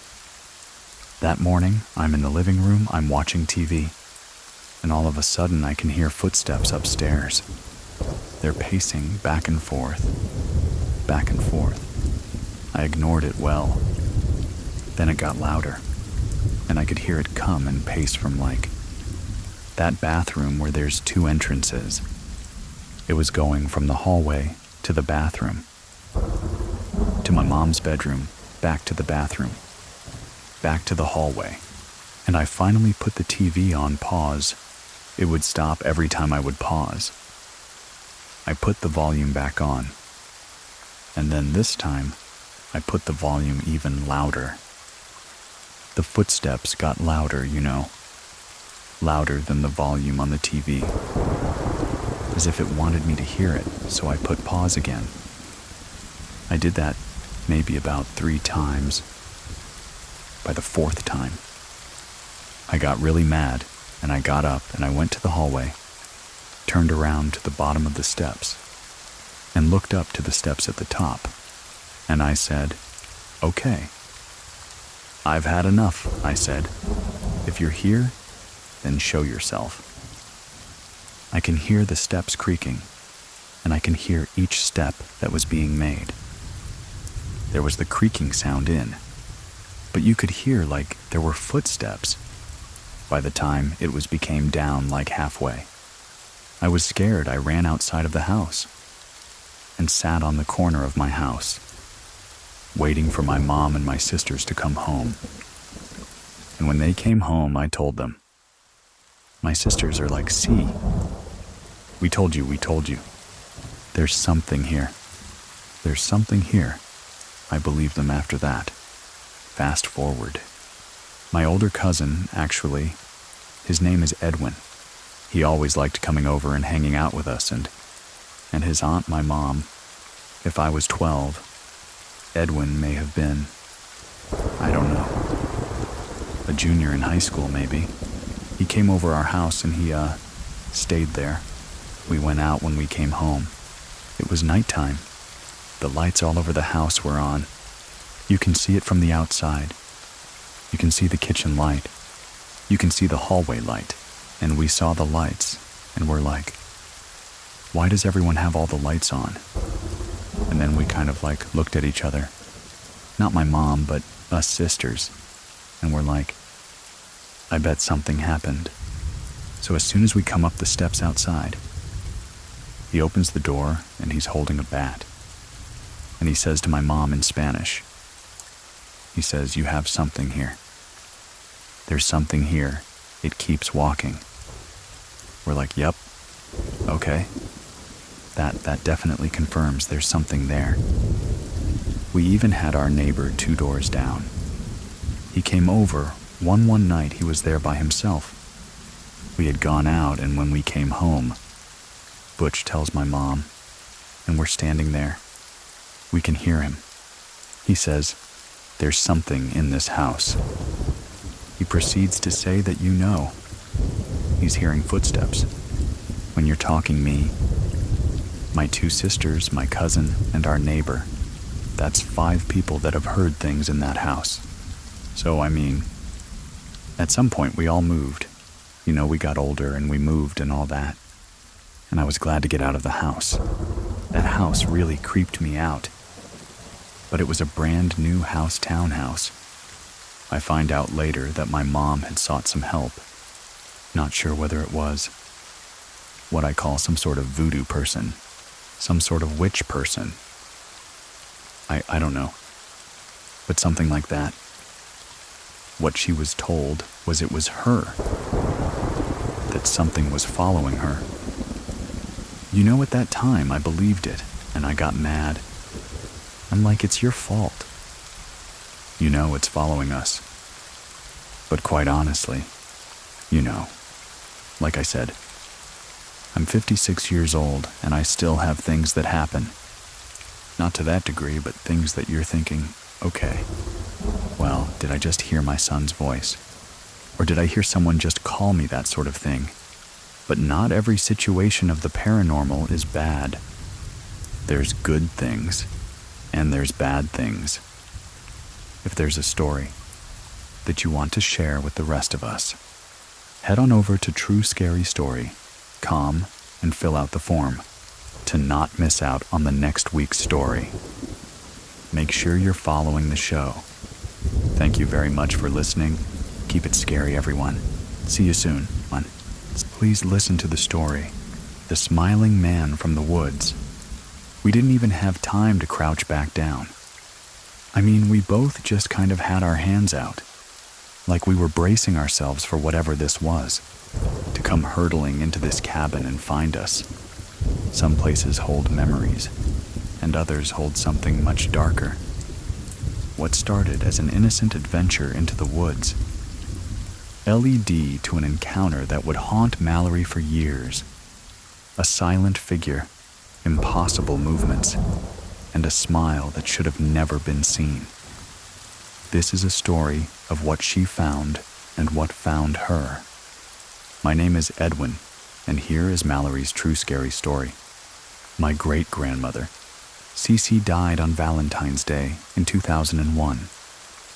When we lost her, you know, we lost some knowledge in a generation that we can never get back. Cece, still to this day, is probably one of the sweetest, nicest, most genuine people I've ever known, and I was extremely close with her. But her death didn't really come as a surprise. The doctors had already prepared the family that, she was probably going to pass. She was 93 and had been in poor health for about a year.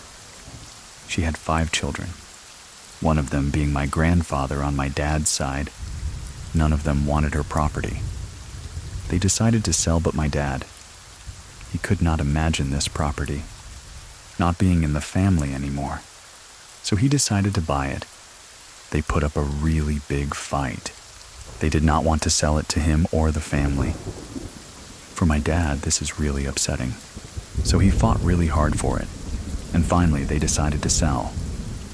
The reason my dad wanted this property so bad is because of Cece's husband. My great-grandfather Ronald, it would have been my great-great-great-grandfather. He was a sharecropper and worked and lived on the property. His son also was a sharecropper and lived on the property. It wasn't until Ronald, my great-grandfather, that he was able to buy the land. To be able to pay the mortgage, he had to work half the year in the fields, harvesting the crops, and then he worked the other half the year on the barges. He sacrificed a lot to buy this land, and his biggest dream was to give something back to his children. One day, a legacy of sorts. Ronald bought the property in his early 20s, right after marrying Cece. He worked for about 20 years, harvesting the crops and then working on the barges, before he was finally able to get the farm, where it was profitable enough that it supported his family. They said he was somewhere around, like his late 40s, is finally when he will actually be home with his family. He died about 30 years before Cece. Now, at the time of his death, he had an extremely profitable cattle farm and the biggest dairy farm in the state. But almost immediately after his death, they sold the cattle and the farm was abandoned. For 30 years, this entire property had just been abandoned and neglected other than the farmhouse, and just this really small area surrounding it. The farmhouse itself was built by my great-grandfather, and it took him about 20 years to finish it. It's still to this day one of the most beautiful homes I've ever seen. The farmhouse sits on 180 acres, and it's covered in oak trees. This entire farmhouse was built out of oak. Just by looking at it, you can tell that so much craftsmanship and love went into it. There's so much detail, molding, and just a lot of character.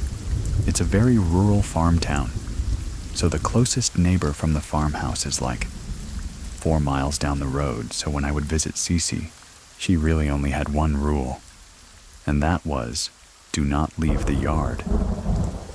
There was one time I can remember disobeying that rule. We had gone over there after church on a Sunday, and my parents and her were talking at the table. I was outside playing in the backyard, and about 50 yards behind the farmhouse is this really old fence surrounding the pasture. And I had chased, I want to say it was a butterfly, into this pasture. I remember my parents yelling at me. I was going to stay for a little while with her, and I waved bye to him. The next thing I hear is Cece just screaming at me, and I immediately start running towards her. And even back then she was old, but she was running right at me. And it's the only time I've ever seen panic and fear on her.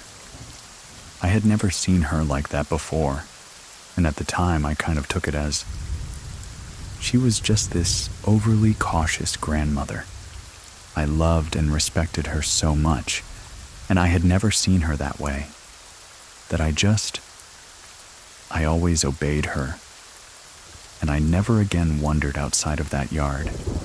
My favorite thing about visiting her were her stories. The very first one that I can remember her telling me and I would always beg her to tell it to me, was the boy who cried wolf. And she would always end it by saying, "If you tell lies, no one will believe you." When it truly matters, and when danger is lurking in the darkness, she was real big on, remember that whatever you say has meaning. And I still, to this day, it was like that was cemented into me. As I got older, Cece's stories got darker. All of them had a moral lesson to teach.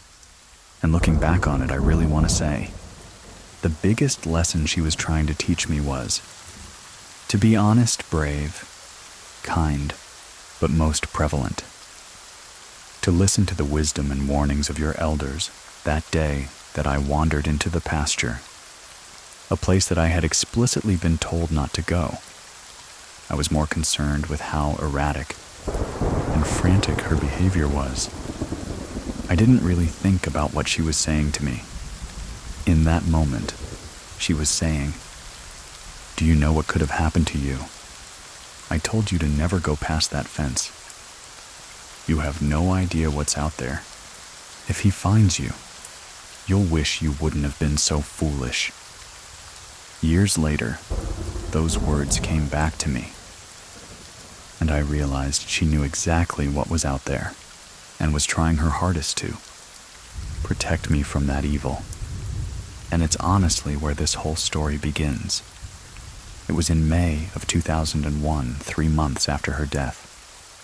My parents moved my brother and I into the farmhouse. My brother was 12 and I was 10 at the time. Immediately, my dad began clearing the overgrowth, starting with the pasture. Once it was cleared, it started to tell this story.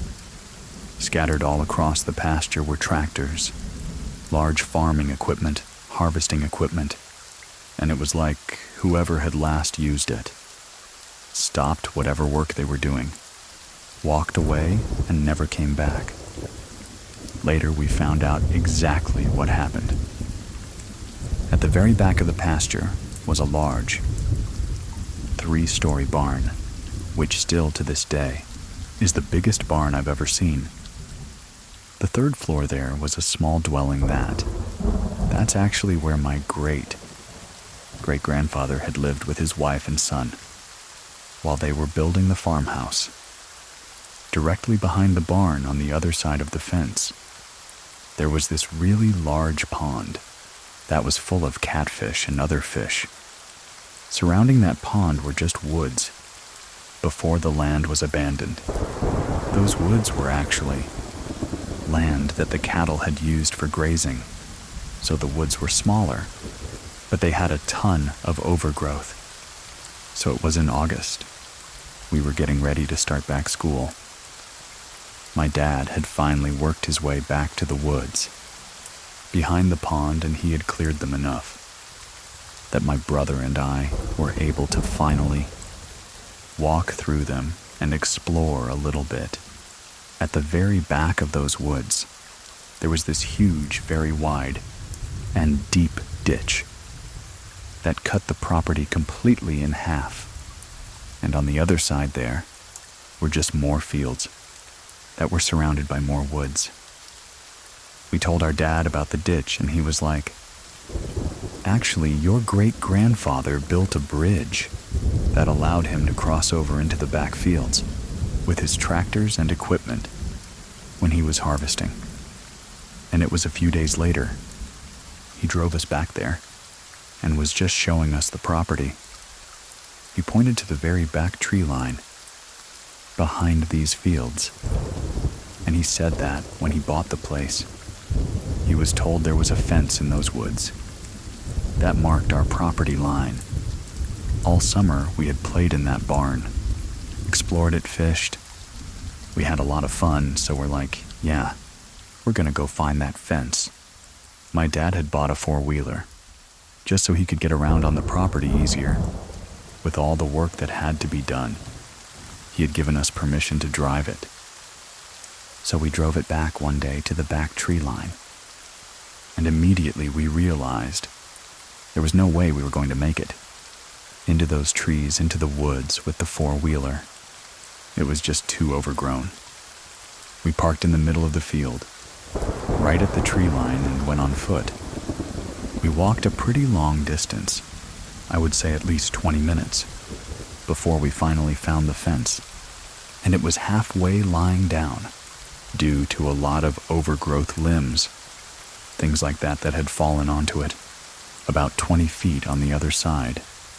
The woods actually opened up to more farmland. To the right, you could actually see the end of the fence. And then again, that edge of the fence opened up to more farmland. These woods were much older. You could tell these trees were very old. They were 4 or 5 feet wide. Very tall, huge canopy. The woods were a little bit brighter here. But we decided that we were going to walk to our left and see if we could find the other end of this fence. We walked for a very long ways, probably 30 minutes, and of course, we were having to make our way around fallen tree limbs. And fallen trees, you know, a lot of overgrowth thorny bushes, which really got in our way, so we had to walk around. The farther we went, the darker the woods got, and we both started to get this eerie feeling. And at one point, we talked about turning back, but we were like, no, let's just do it. Let's find it. Let's see how far across this goes, how big the property is, then we'll head back. Eventually, we found the end of it. If you live out in the country, you know that it's very loud. There's always some sort of animal, insects. Trees whined. There's always some sort of noise. But the only thing we could even hear was the crunching of leaves under our footsteps. This was really eerie, so as soon as we saw it, we decided to head back. So we were walking at a left angle, so we could try to make it out. The same way we had come in, so we could get to the four-wheeler. We were about halfway back when to our right, there was a break in the trees. That opened up to a clearing. We got really excited about this, so we decided to go and investigate. The closer we got, we could tell that there was a structure sitting at the back of this clearing, completely covered in vines and brush. Once we got almost right up to it, there were little slivers of the building that you could see through the vines. We immediately could tell that this was a cabin. It was sitting at the back of this clearing. So we walked to the left and we found the front of it. It had 2 windows on the front. To the left corner was a window. The front door was right beside it. And then, the other window was almost directly in the center of the cabin. We decided to see if it was open. So we ripped all the vines down, and the door handle turned. But the door was stuck in the frame. So we had to use our shoulder and ram it a few times before it finally opened up. The first room that we were looking into was very narrow. It was a kitchen, and as soon as you walked in, there was a huge hole in the floor. It looked like someone had fallen through it. There was a window on the back wall. That had been broken. And there was a huge tree limb that was growing through it. There was a stove, a really old refrigerator and cabinets on the left wall, and then a small table with 2 chairs in the back corner. And then on this right wall, there was a door. And it was probably 2 to 3 feet after you walked in. Was this door, and when you opened it, it was a bedroom. Immediately to the left, there was another door which wouldn't open. When we were approaching the cabin, you could see a limb had fallen through the roof. We knew that this must have been where the roof had caved in at, not allowing us to open the door. So we assumed it was a bathroom because it was smaller. The room didn't have a lot in it. There was a bed in the left corner facing us. There was this really old, tattered moth-eaten blanket hanging over the back window. In front of the bed there was a really old, deep freeze that was really ugly, yellow color and rusted. And on top of the freezer were crates full of deer antlers and bones. In the right corner was a small dresser and just miscellaneous junk, just all over the room. We investigated, went to open the cabinets in the kitchen, and looked around. And we thought this is a really cool find. We were excited about finding this, but you could tell whoever had lived here had been very poor. So there wasn't really anything interesting. But we did talk about maybe cleaning it up, fixing the hole in the floor, making it a little clubhouse, making it a little clubhouse, making it a little... Please listen to the story. The smiling man from the woods. We didn't even have time to crouch back down. I mean, we both just kind of had our hands out, like we were bracing ourselves for whatever this was, to come hurtling into this cabin and find us. Some places hold memories, and others hold something much darker. What started as an innocent adventure into the woods led to an encounter that would haunt Mallory for years. A silent figure, impossible movements, and a smile that should have never been seen. This is a story of what she found and what found her. My name is Edwin, and here is Mallory's true scary story. My great-grandmother, Cece, died on Valentine's Day in 2001. When we lost her, we lost some knowledge in a generation that we can never get back. Cece, still to this day, is probably one of the sweetest, nicest, most genuine people I've ever known, and I was extremely close with her. But her death didn't really come as a surprise. The doctors had already prepared the family that, she was probably gonna pass. She was 93 and had been in poor health for about a year. She had 5 children, one of them being my grandfather on my dad's side. None of them wanted her property. They decided to sell but my dad. He could not imagine this property not being in the family anymore, so he decided to buy it. They put up a really big fight. They did not want to sell it to him or the family. For my dad, this is really upsetting, so he fought really hard for it, and finally they decided to sell. The reason my dad wanted this property so bad is because of Cece's husband. My great-grandfather Ronald. It would have been my great-great-great-grandfather. He was a sharecropper and worked and lived on the property. His son also was a sharecropper and lived on the property. It wasn't until Ronald, my great-grandfather, that he was able to buy the land, to be able to pay the mortgage. He had to work half the year in the fields, harvesting the crops, and then he worked the other half the year on the barges. He sacrificed a lot to buy this land, and his biggest dream was to give something back to his children. One day, a legacy of sorts. Ronald bought the property in his early 20s, right after marrying Cece. He worked for about 20 years, harvesting the crops and then working on the barges, before he was finally able to get the farm, where it was profitable enough that it supported his family. They said he was somewhere around, like his late 40s, is finally when he will actually be home with his family. He died about 30 years before Cece. Now, at the time of his death, he had an extremely profitable cattle farm and the biggest dairy farm in the state. But almost immediately after his death, they sold the cattle and the farm was abandoned. For 30 years, this entire property had just been abandoned and neglected, other than the farmhouse, in just this really small area surrounding it. The farmhouse itself was built by my great-great-grandfather, and it took him about 20 years to finish it. It It's still to this day one of the most beautiful homes I've ever seen.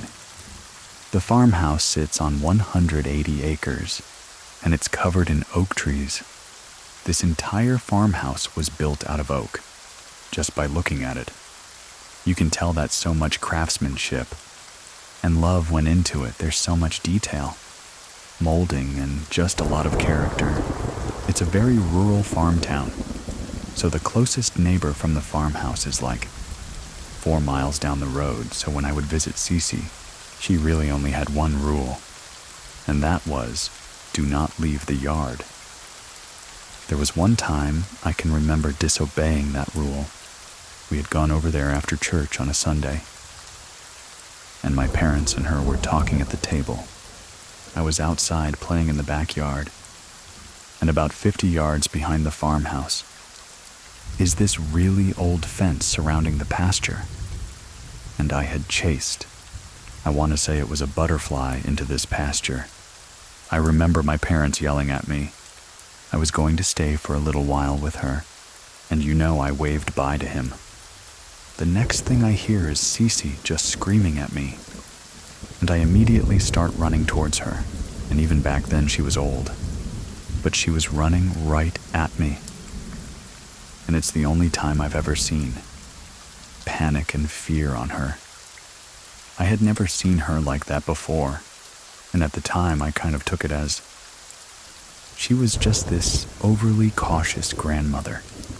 I loved and respected her so much, and I had never seen her that way, that I always obeyed her, and I never again wandered outside of that yard.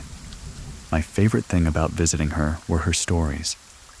The very first one that I can remember her telling me, and I would always beg her to tell it to me, was the boy who cried wolf. And she would always end it by saying, "If you tell lies, no one will believe you. When it truly matters, and when danger is lurking in the darkness," she was real big on, remember that whatever you say has meaning. And I still, to this day, it was like that was cemented into me. As I got older, Cece's stories got darker. All of them had a moral lesson to teach. And looking back on it, I really want to say, the biggest lesson she was trying to teach me was to be honest, brave, kind, but most prevalent. To listen to the wisdom and warnings of your elders that day that I wandered into the pasture, a place that I had explicitly been told not to go. I was more concerned with how erratic and frantic her behavior was. I didn't really think about what she was saying to me. In that moment, she was saying, "Do you know what could have happened to you? I told you to never go past that fence. You have no idea what's out there. If he finds you, you'll wish you wouldn't have been so foolish." Years later, those words came back to me, and I realized she knew exactly what was out there and was trying her hardest to protect me from that evil. And it's honestly where this whole story begins. It was in May of 2001, 3 months after her death. My parents moved my brother and I into the farmhouse. My brother was 12 and I was 10 at the time. Immediately, my dad began clearing the overgrowth, starting with the pasture. Once it was cleared, it started to tell this story. Scattered all across the pasture were tractors, large farming equipment, harvesting equipment, and it was like whoever had last used it stopped whatever work they were doing, walked away, and never came back. Later, we found out exactly what happened. At the very back of the pasture was a large 3-story barn, which still to this day is the biggest barn I've ever seen. The 3rd floor there was a small dwelling that's actually where my great-grandfather had lived with his wife and son while they were building the farmhouse. Directly behind the barn on the other side of the fence, there was this really large pond, that was full of catfish and other fish. Surrounding that pond were just woods, before the land was abandoned. Those woods were actually land that the cattle had used for grazing, so the woods were smaller, but they had a ton of overgrowth. So it was in August. We were getting ready to start back school. My dad had finally worked his way back to the woods behind the pond, and he had cleared them enough that my brother and I were able to finally walk through them and explore a little bit. At the very back of those woods, there was this huge, very wide and deep ditch that cut the property completely in half. And on the other side there were just more fields that were surrounded by more woods. We told our dad about the ditch, and he was like, "Actually, your great-grandfather built a bridge that allowed him to cross over into the back fields with his tractors and equipment when he was harvesting." And it was a few days later.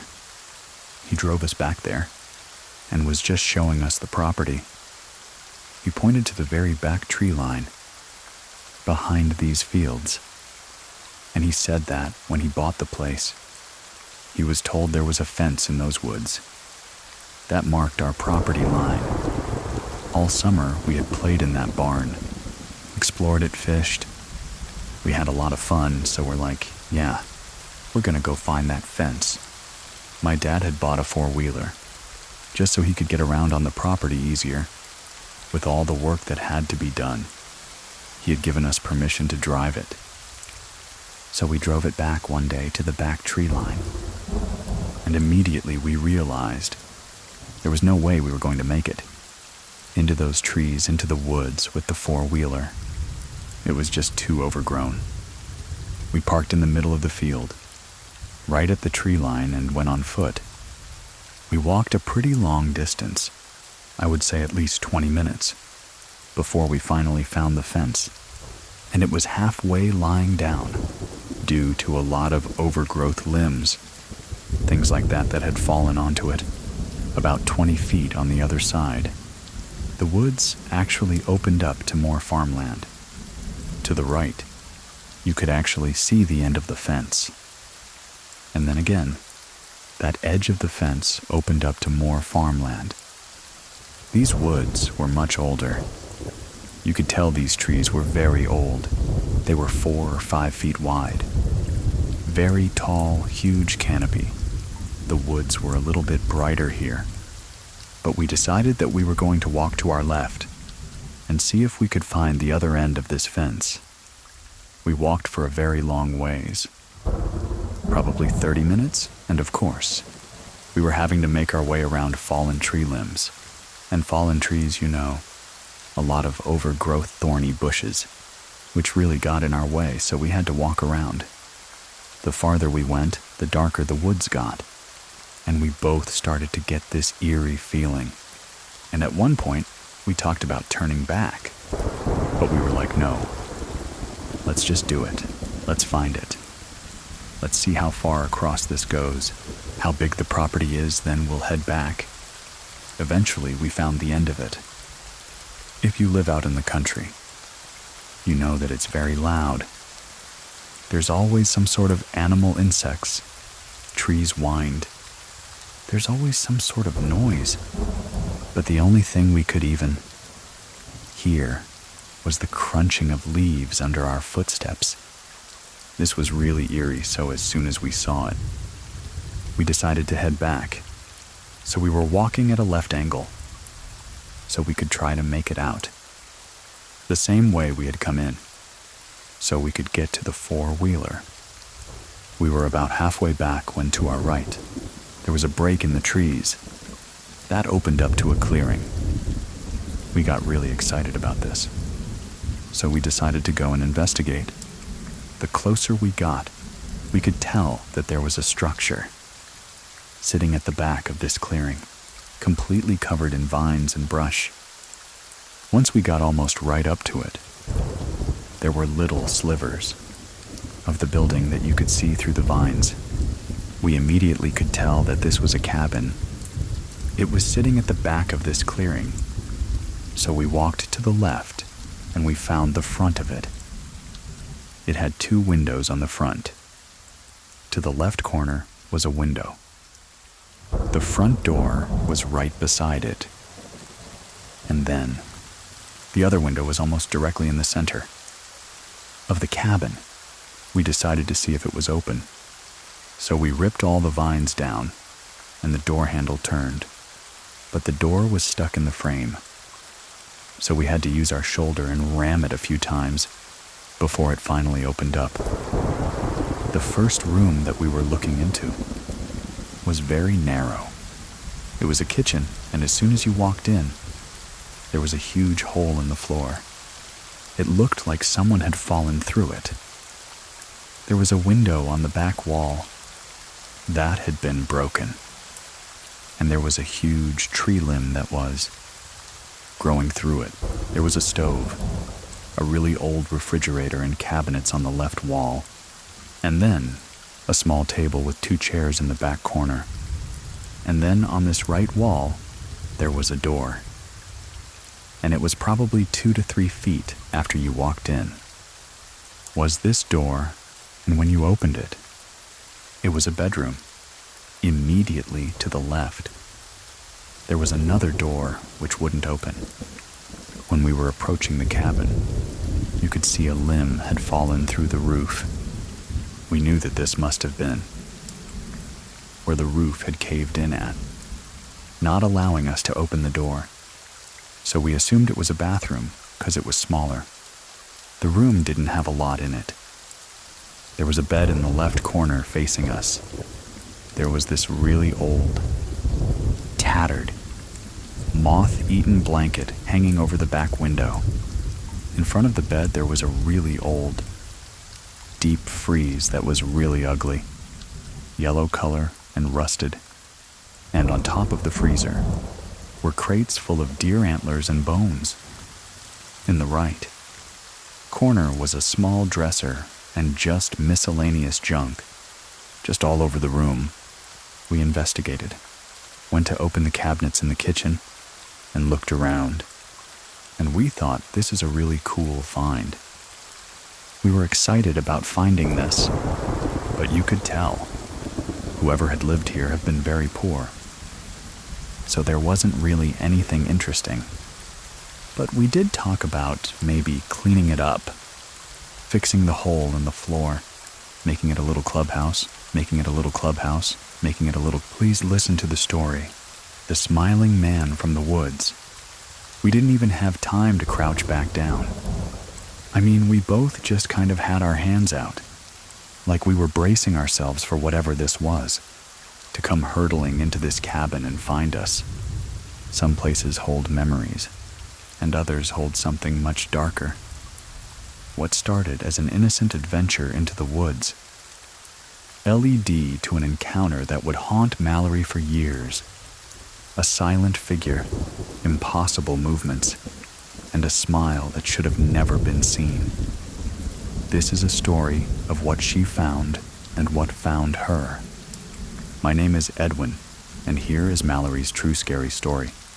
My great-grandmother, Cece, died on Valentine's Day in 2001. When we lost her, we lost some knowledge in a generation that we can never get back. Cece, still to this day, is probably one of the sweetest, nicest, most genuine people I've ever known, and I was extremely close with her. But her death didn't really come as a surprise. The doctors had already prepared the family that, she was probably gonna pass. She was 93 and had been in poor health for about a year. She had 5 children, one of them being my grandfather on my dad's side. None of them wanted her property. They decided to sell but my dad. He could not imagine this property, not being in the family anymore. So he decided to buy it. They put up a really big fight. They did not want to sell it to him or the family. For my dad, this is really upsetting. So he fought really hard for it, and finally they decided to sell. The reason my dad wanted this property so bad is because of Cece's husband. My great-grandfather Ronald. It would have been my great-great-great-grandfather. He was a sharecropper and worked and lived on the property. His son also was a sharecropper and lived on the property. It wasn't until Ronald, my great-grandfather, that he was able to buy the land. To be able to pay the mortgage, he had to work half the year in the fields, harvesting the crops, and then he worked the other half the year on the barges. He sacrificed a lot to buy this land, and his biggest dream was to give something back to his children. One day, a legacy of sorts. Ronald bought the property in his early 20s, right after marrying Cece. He worked for about 20 years, harvesting the crops and then working on the barges, before he was finally able to get the farm, where it was profitable enough that it supported his family. They said he was somewhere around, like his late 40s, is finally when he will actually be home with his family. He died about 30 years before Cece.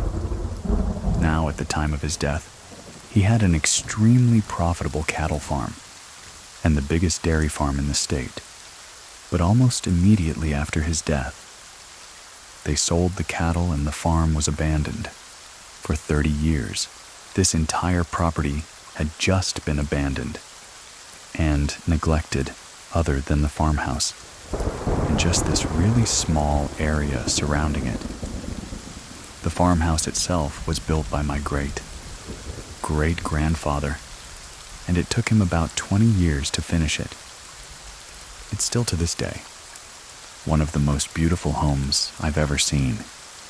The farmhouse sits on 180 acres, and it's covered in oak trees. This entire farmhouse was built out of oak, just by looking at it. You can tell that so much craftsmanship and love went into it. There's so much detail, molding, and just a lot of character. It's a very rural farm town, so the closest neighbor from the farmhouse is like 4 miles down the road. So when I would visit Cece, she really only had one rule, and that was, do not leave the yard. There was one time I can remember disobeying that rule. We had gone over there after church on a Sunday, and my parents and her were talking at the table.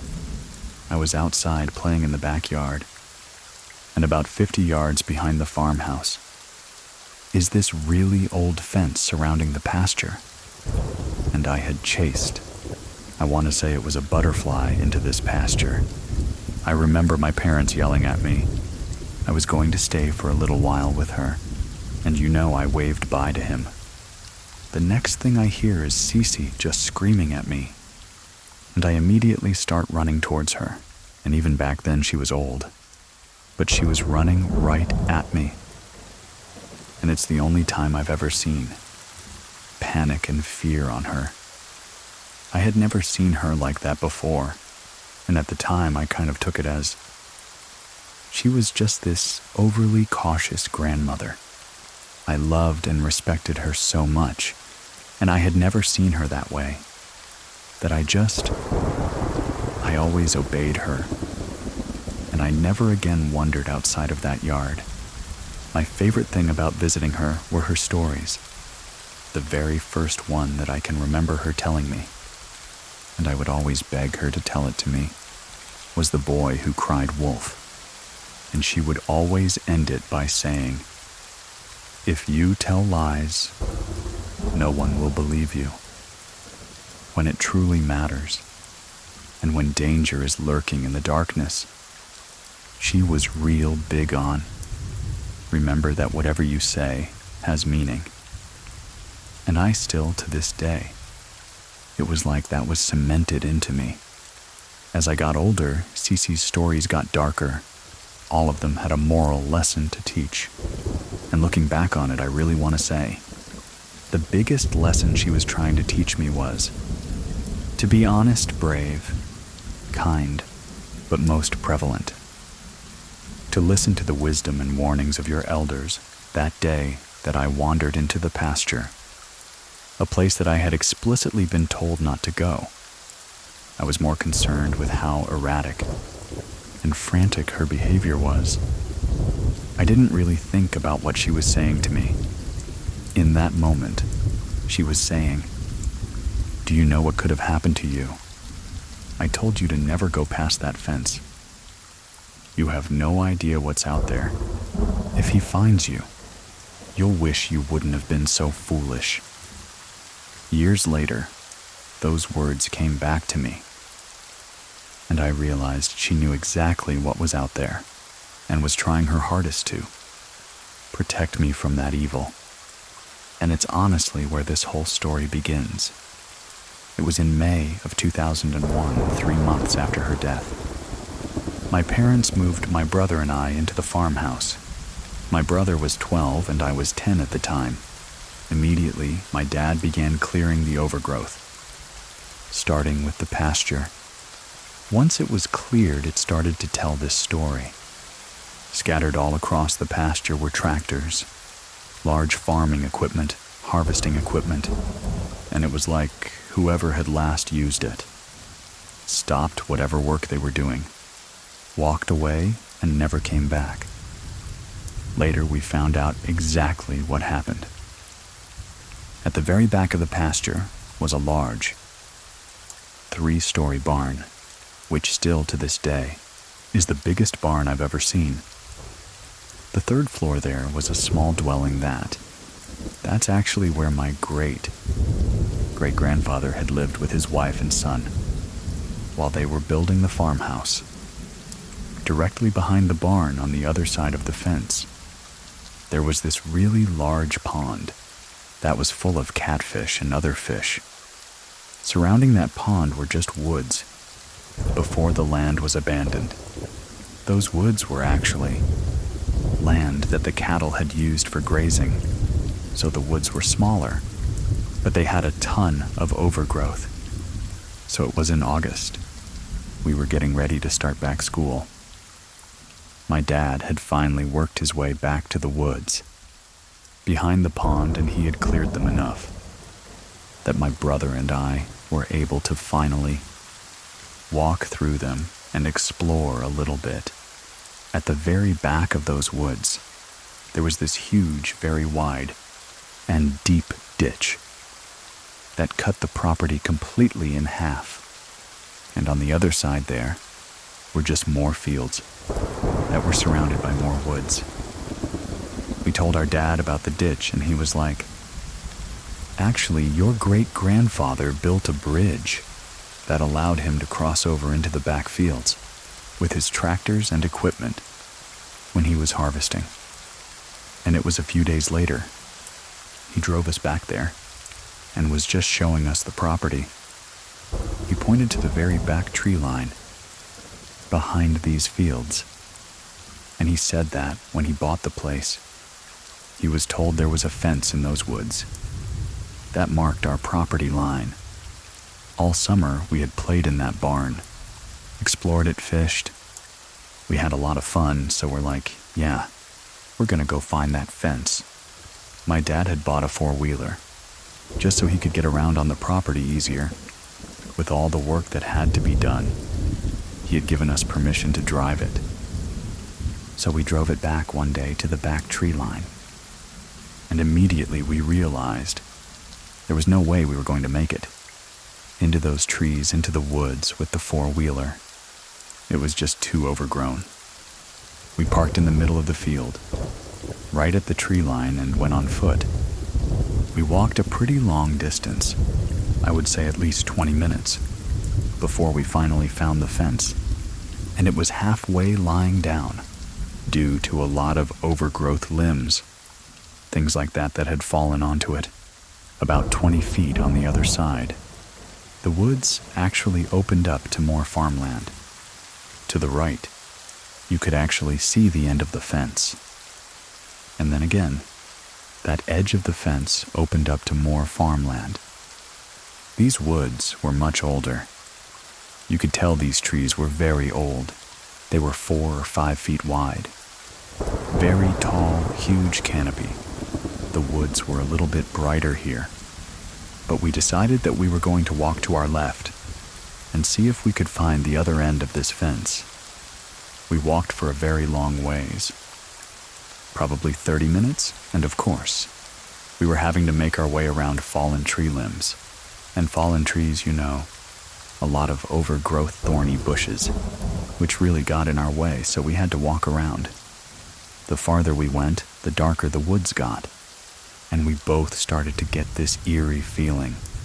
And at one point, we talked about turning back, but we were like, no, let's just do it. Let's find it. Let's see how far across this goes, how big the property is, then we'll head back. Eventually, we found the end of it. If you live out in the country, you know that it's very loud.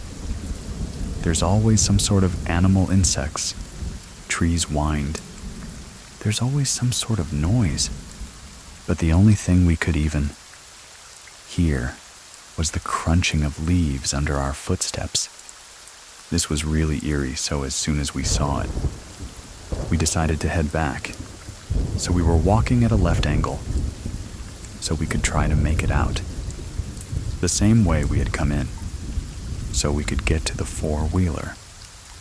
We were about halfway back when, to our right, there was a break in the trees. That opened up to a clearing. We got really excited about this, so we decided to go and investigate. The closer we got, we could tell that there was a structure sitting at the back of this clearing, completely covered in vines and brush. Once we got almost right up to it, there were little slivers of the building that you could see through the vines. We immediately could tell that this was a cabin. It was sitting at the back of this clearing, so we walked to the left and we found the front of it. It had 2 windows on the front. To the left corner was a window. The front door was right beside it. And then, the other window was almost directly in the center of the cabin. We decided to see if it was open. So we ripped all the vines down, and the door handle turned. But the door was stuck in the frame. So we had to use our shoulder and ram it a few times before it finally opened up. The first room that we were looking into was very narrow. It was a kitchen, and as soon as you walked in, there was a huge hole in the floor. It looked like someone had fallen through it. There was a window on the back wall. That had been broken. And there was a huge tree limb that was growing through it. There was a stove, a really old refrigerator and cabinets on the left wall, and then a small table with 2 chairs in the back corner. And then on this right wall, there was a door. And it was probably 2 to 3 feet after you walked in. Was this door, and when you opened it, it was a bedroom. Immediately to the left, there was another door which wouldn't open. When we were approaching the cabin, you could see a limb had fallen through the roof. We knew that this must have been where the roof had caved in at, not allowing us to open the door. So we assumed it was a bathroom because it was smaller. The room didn't have a lot in it. There was a bed in the left corner facing us. There was this really old, tattered, moth-eaten blanket hanging over the back window. In front of the bed, there was a really old, deep freeze that was really ugly, yellow color and rusted. And on top of the freezer were crates full of deer antlers and bones. In the right corner was a small dresser and just miscellaneous junk, just all over the room. We investigated, went to open the cabinets in the kitchen, and looked around.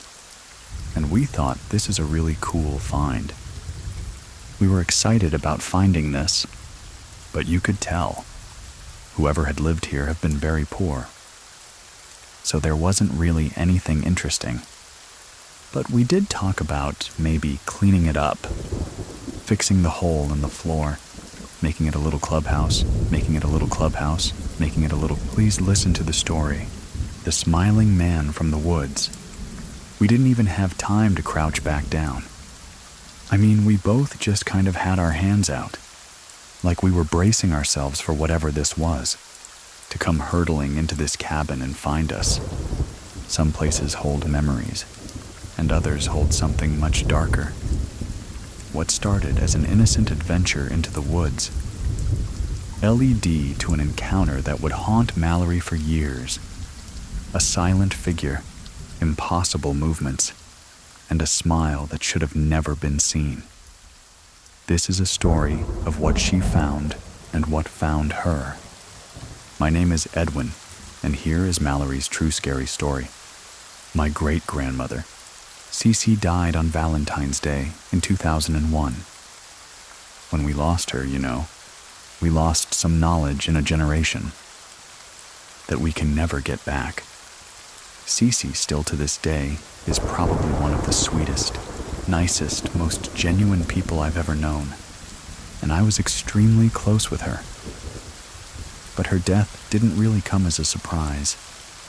The doctors had already prepared the family that, she was probably gonna pass. She was 93 and had been in poor health for about a year. She had 5 children, one of them being my grandfather on my dad's side. None of them wanted her property. They decided to sell but my dad. He could not imagine this property, not being in the family anymore. So he decided to buy it. They put up a really big fight. They did not want to sell it to him or the family. For my dad, this is really upsetting. So he fought really hard for it. And finally, they decided to sell. The reason my dad wanted this property so bad is because of Cece's husband. My great-grandfather Ronald. It would have been my great-great-great-grandfather. He was a sharecropper and worked and lived on the property. His son also was a sharecropper and lived on the property. It wasn't until Ronald, my great-grandfather, that he was able to buy the land, to be able to pay the mortgage. He had to work half the year in the fields, harvesting the crops, and then he worked the other half the year on the barges. He sacrificed a lot to buy this land, and his biggest dream was to give something back to his children. One day, a legacy of sorts. Ronald bought the property in his early 20s, right after marrying Cece. He worked for about 20 years, harvesting the crops and then working on the barges, before he was finally able to get the farm, where it was profitable enough that it supported his family. They said he was somewhere around, like his late 40s, is finally when he will actually be home with his family. He died about 30 years before Cece. Now, at the time of his death, he had an extremely profitable cattle farm and the biggest dairy farm in the state. But almost immediately after his death, they sold the cattle and the farm was abandoned. For 30 years, this entire property had just been abandoned and neglected other than the farmhouse, in just this really small area surrounding it. The farmhouse itself was built by my great-grandfather, and it took him about 20 years to finish it. It's still to this day one of the most beautiful homes I've ever seen. The farmhouse sits on 180 acres, and it's covered in oak trees. This entire farmhouse was built out of oak, just by looking at it. You can tell that so much craftsmanship and love went into it. There's so much detail, molding, and just a lot of character. It's a very rural farm town, so the closest neighbor from the farmhouse is like 4 miles down the road. So when I would visit Cece, she really only had one rule, and that was, do not leave the yard. There was one time I can remember disobeying that rule. We had gone over there after church on a Sunday, and my parents and her were talking at the table, I was outside playing in the backyard, and about 50 yards behind the farmhouse is this really old fence surrounding the pasture. And I had chased, I want to say it was a butterfly, into this pasture. I remember my parents yelling at me. I was going to stay for a little while with her, and I waved bye to him. The next thing I hear is Cece just screaming at me, and I immediately start running towards her. And even back then she was old, but she was running right at me. And it's the only time I've ever seen panic and fear on her. I had never seen her like that before, and at the time I kind of took it as she was just this overly cautious grandmother. I loved and respected her so much, and I had never seen her that way, that I always obeyed her, and I never again wandered outside of that yard. My favorite thing about visiting her were her stories. The very first one that I can remember her telling me, and I would always beg her to tell it to me, was the boy who cried wolf. And she would always end it by saying, "If you tell lies, no one will believe you. When it truly matters, and when danger is lurking in the darkness," she was real big on, remember that whatever you say has meaning. And I still, to this day, it was like that was cemented into me. As I got older, Cece's stories got darker. All of them had a moral lesson to teach. And looking back on it, I really want to say, the biggest lesson she was trying to teach me was to be honest, brave, kind, but most prevalent. To listen to the wisdom and warnings of your elders that day that I wandered into the pasture, a place that I had explicitly been told not to go. I was more concerned with how erratic and frantic her behavior was. I didn't really think about what she was saying to me. In that moment, she was saying, "Do you know what could have happened to you? I told you to never go past that fence. You have no idea what's out there. If he finds you, you'll wish you wouldn't have been so foolish." Years later, those words came back to me, and I realized she knew exactly what was out there and was trying her hardest to protect me from that evil. And it's honestly where this whole story begins. It was in May of 2001, 3 months after her death. My parents moved my brother and I into the farmhouse. My brother was 12 and I was 10 at the time. Immediately, my dad began clearing the overgrowth, starting with the pasture. Once it was cleared, it started to tell this story. Scattered all across the pasture were tractors, large farming equipment, harvesting equipment, and it was like whoever had last used it stopped whatever work they were doing, walked away, and never came back. Later, we found out exactly what happened. At the very back of the pasture was a large 3-story barn, which still to this day is the biggest barn I've ever seen. The 3rd floor there was a small dwelling that's actually where my great-grandfather had lived with his wife and son while they were building the farmhouse. Directly behind the barn on the other side of the fence, there was this really large pond that was full of catfish and other fish. Surrounding that pond were just woods before the land was abandoned. Those woods were actually land that the cattle had used for grazing, so the woods were smaller, but they had a ton of overgrowth. So it was in August. We were getting ready to start back school. My dad had finally worked his way back to the woods behind the pond, and he had cleared them enough that my brother and I were able to finally walk through them and explore a little bit. At the very back of those woods, there was this huge, very wide, and deep ditch that cut the property completely in half. And on the other side there were just more fields that were surrounded by more woods. We told our dad about the ditch, and he was like, "Actually, your great-grandfather built a bridge that allowed him to cross over into the back fields with his tractors and equipment when he was harvesting." And it was a few days later.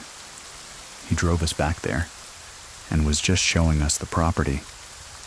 He pointed to the very back tree line behind these fields, and he said that when he bought the place, he was told there was a fence in those woods that marked our property line. All summer we had played in that barn, explored it, fished. We had a lot of fun, so we're like, yeah, we're gonna go find that fence. My dad had bought a four-wheeler just so he could get around on the property easier. With all the work that had to be done, he had given us permission to drive it. So we drove it back one day to the back tree line, and immediately we realized there was no way we were going to make it into those trees, into the woods with the four-wheeler. It was just too overgrown. We parked in the middle of the field, right at the tree line, and went on foot. We walked a pretty long distance, I would say at least 20 minutes, before we finally found the fence.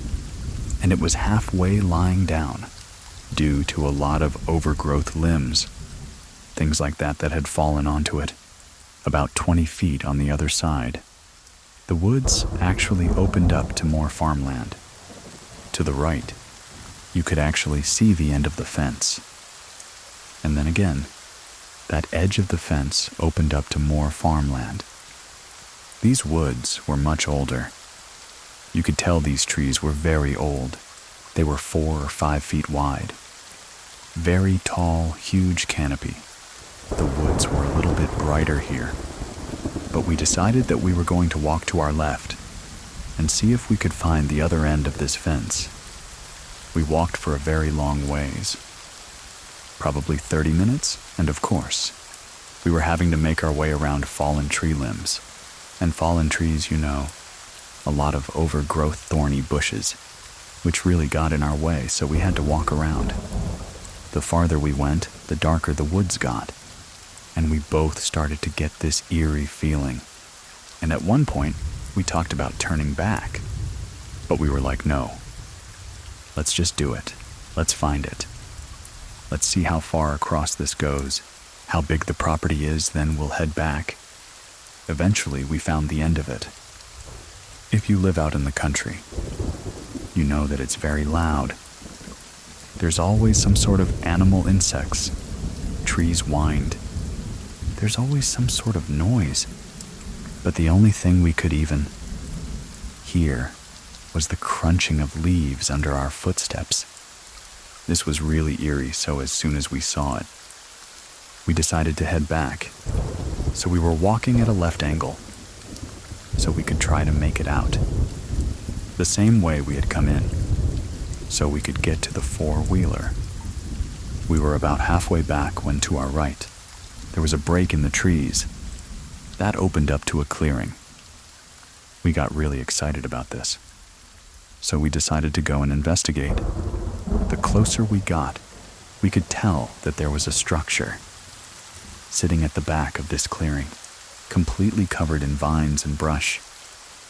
Once we got almost right up to it, there were little slivers of the building that you could see through the vines. We immediately could tell that this was a cabin. It was sitting at the back of this clearing, so we walked to the left and we found the front of it. It had 2 windows on the front. To the left corner was a window. The front door was right beside it. And then, the other window was almost directly in the center of the cabin. We decided to see if it was open. So we ripped all the vines down, and the door handle turned. But the door was stuck in the frame. So we had to use our shoulder and ram it a few times before it finally opened up. The first room that we were looking into was very narrow. It was a kitchen, and as soon as you walked in, there was a huge hole in the floor. It looked like someone had fallen through it. There was a window on the back wall. That had been broken. And there was a huge tree limb that was growing through it. There was a stove, a really old refrigerator and cabinets on the left wall, and then a small table with 2 chairs in the back corner. And then on this right wall, there was a door. And it was probably 2 to 3 feet after you walked in. Was this door, and when you opened it, it was a bedroom. Immediately to the left, there was another door which wouldn't open. When we were approaching the cabin, you could see a limb had fallen through the roof. We knew that this must have been where the roof had caved in at, not allowing us to open the door. So we assumed it was a bathroom because it was smaller. The room didn't have a lot in it. There was a bed in the left corner facing us. There was this really old, tattered, moth-eaten blanket hanging over the back window. In front of the bed, there was a really old, deep freeze that was really ugly, yellow color and rusted. And on top of the freezer were crates full of deer antlers and bones. In the right corner was a small dresser and just miscellaneous junk, just all over the room. We investigated, went to open the cabinets in the kitchen, and looked around. And we thought this is a really cool find. We were excited about finding this, but you could tell whoever had lived here had been very poor. So there wasn't really anything interesting. But we did talk about maybe cleaning it up, fixing the hole in the floor, making it a little clubhouse, making it a little clubhouse, making it a little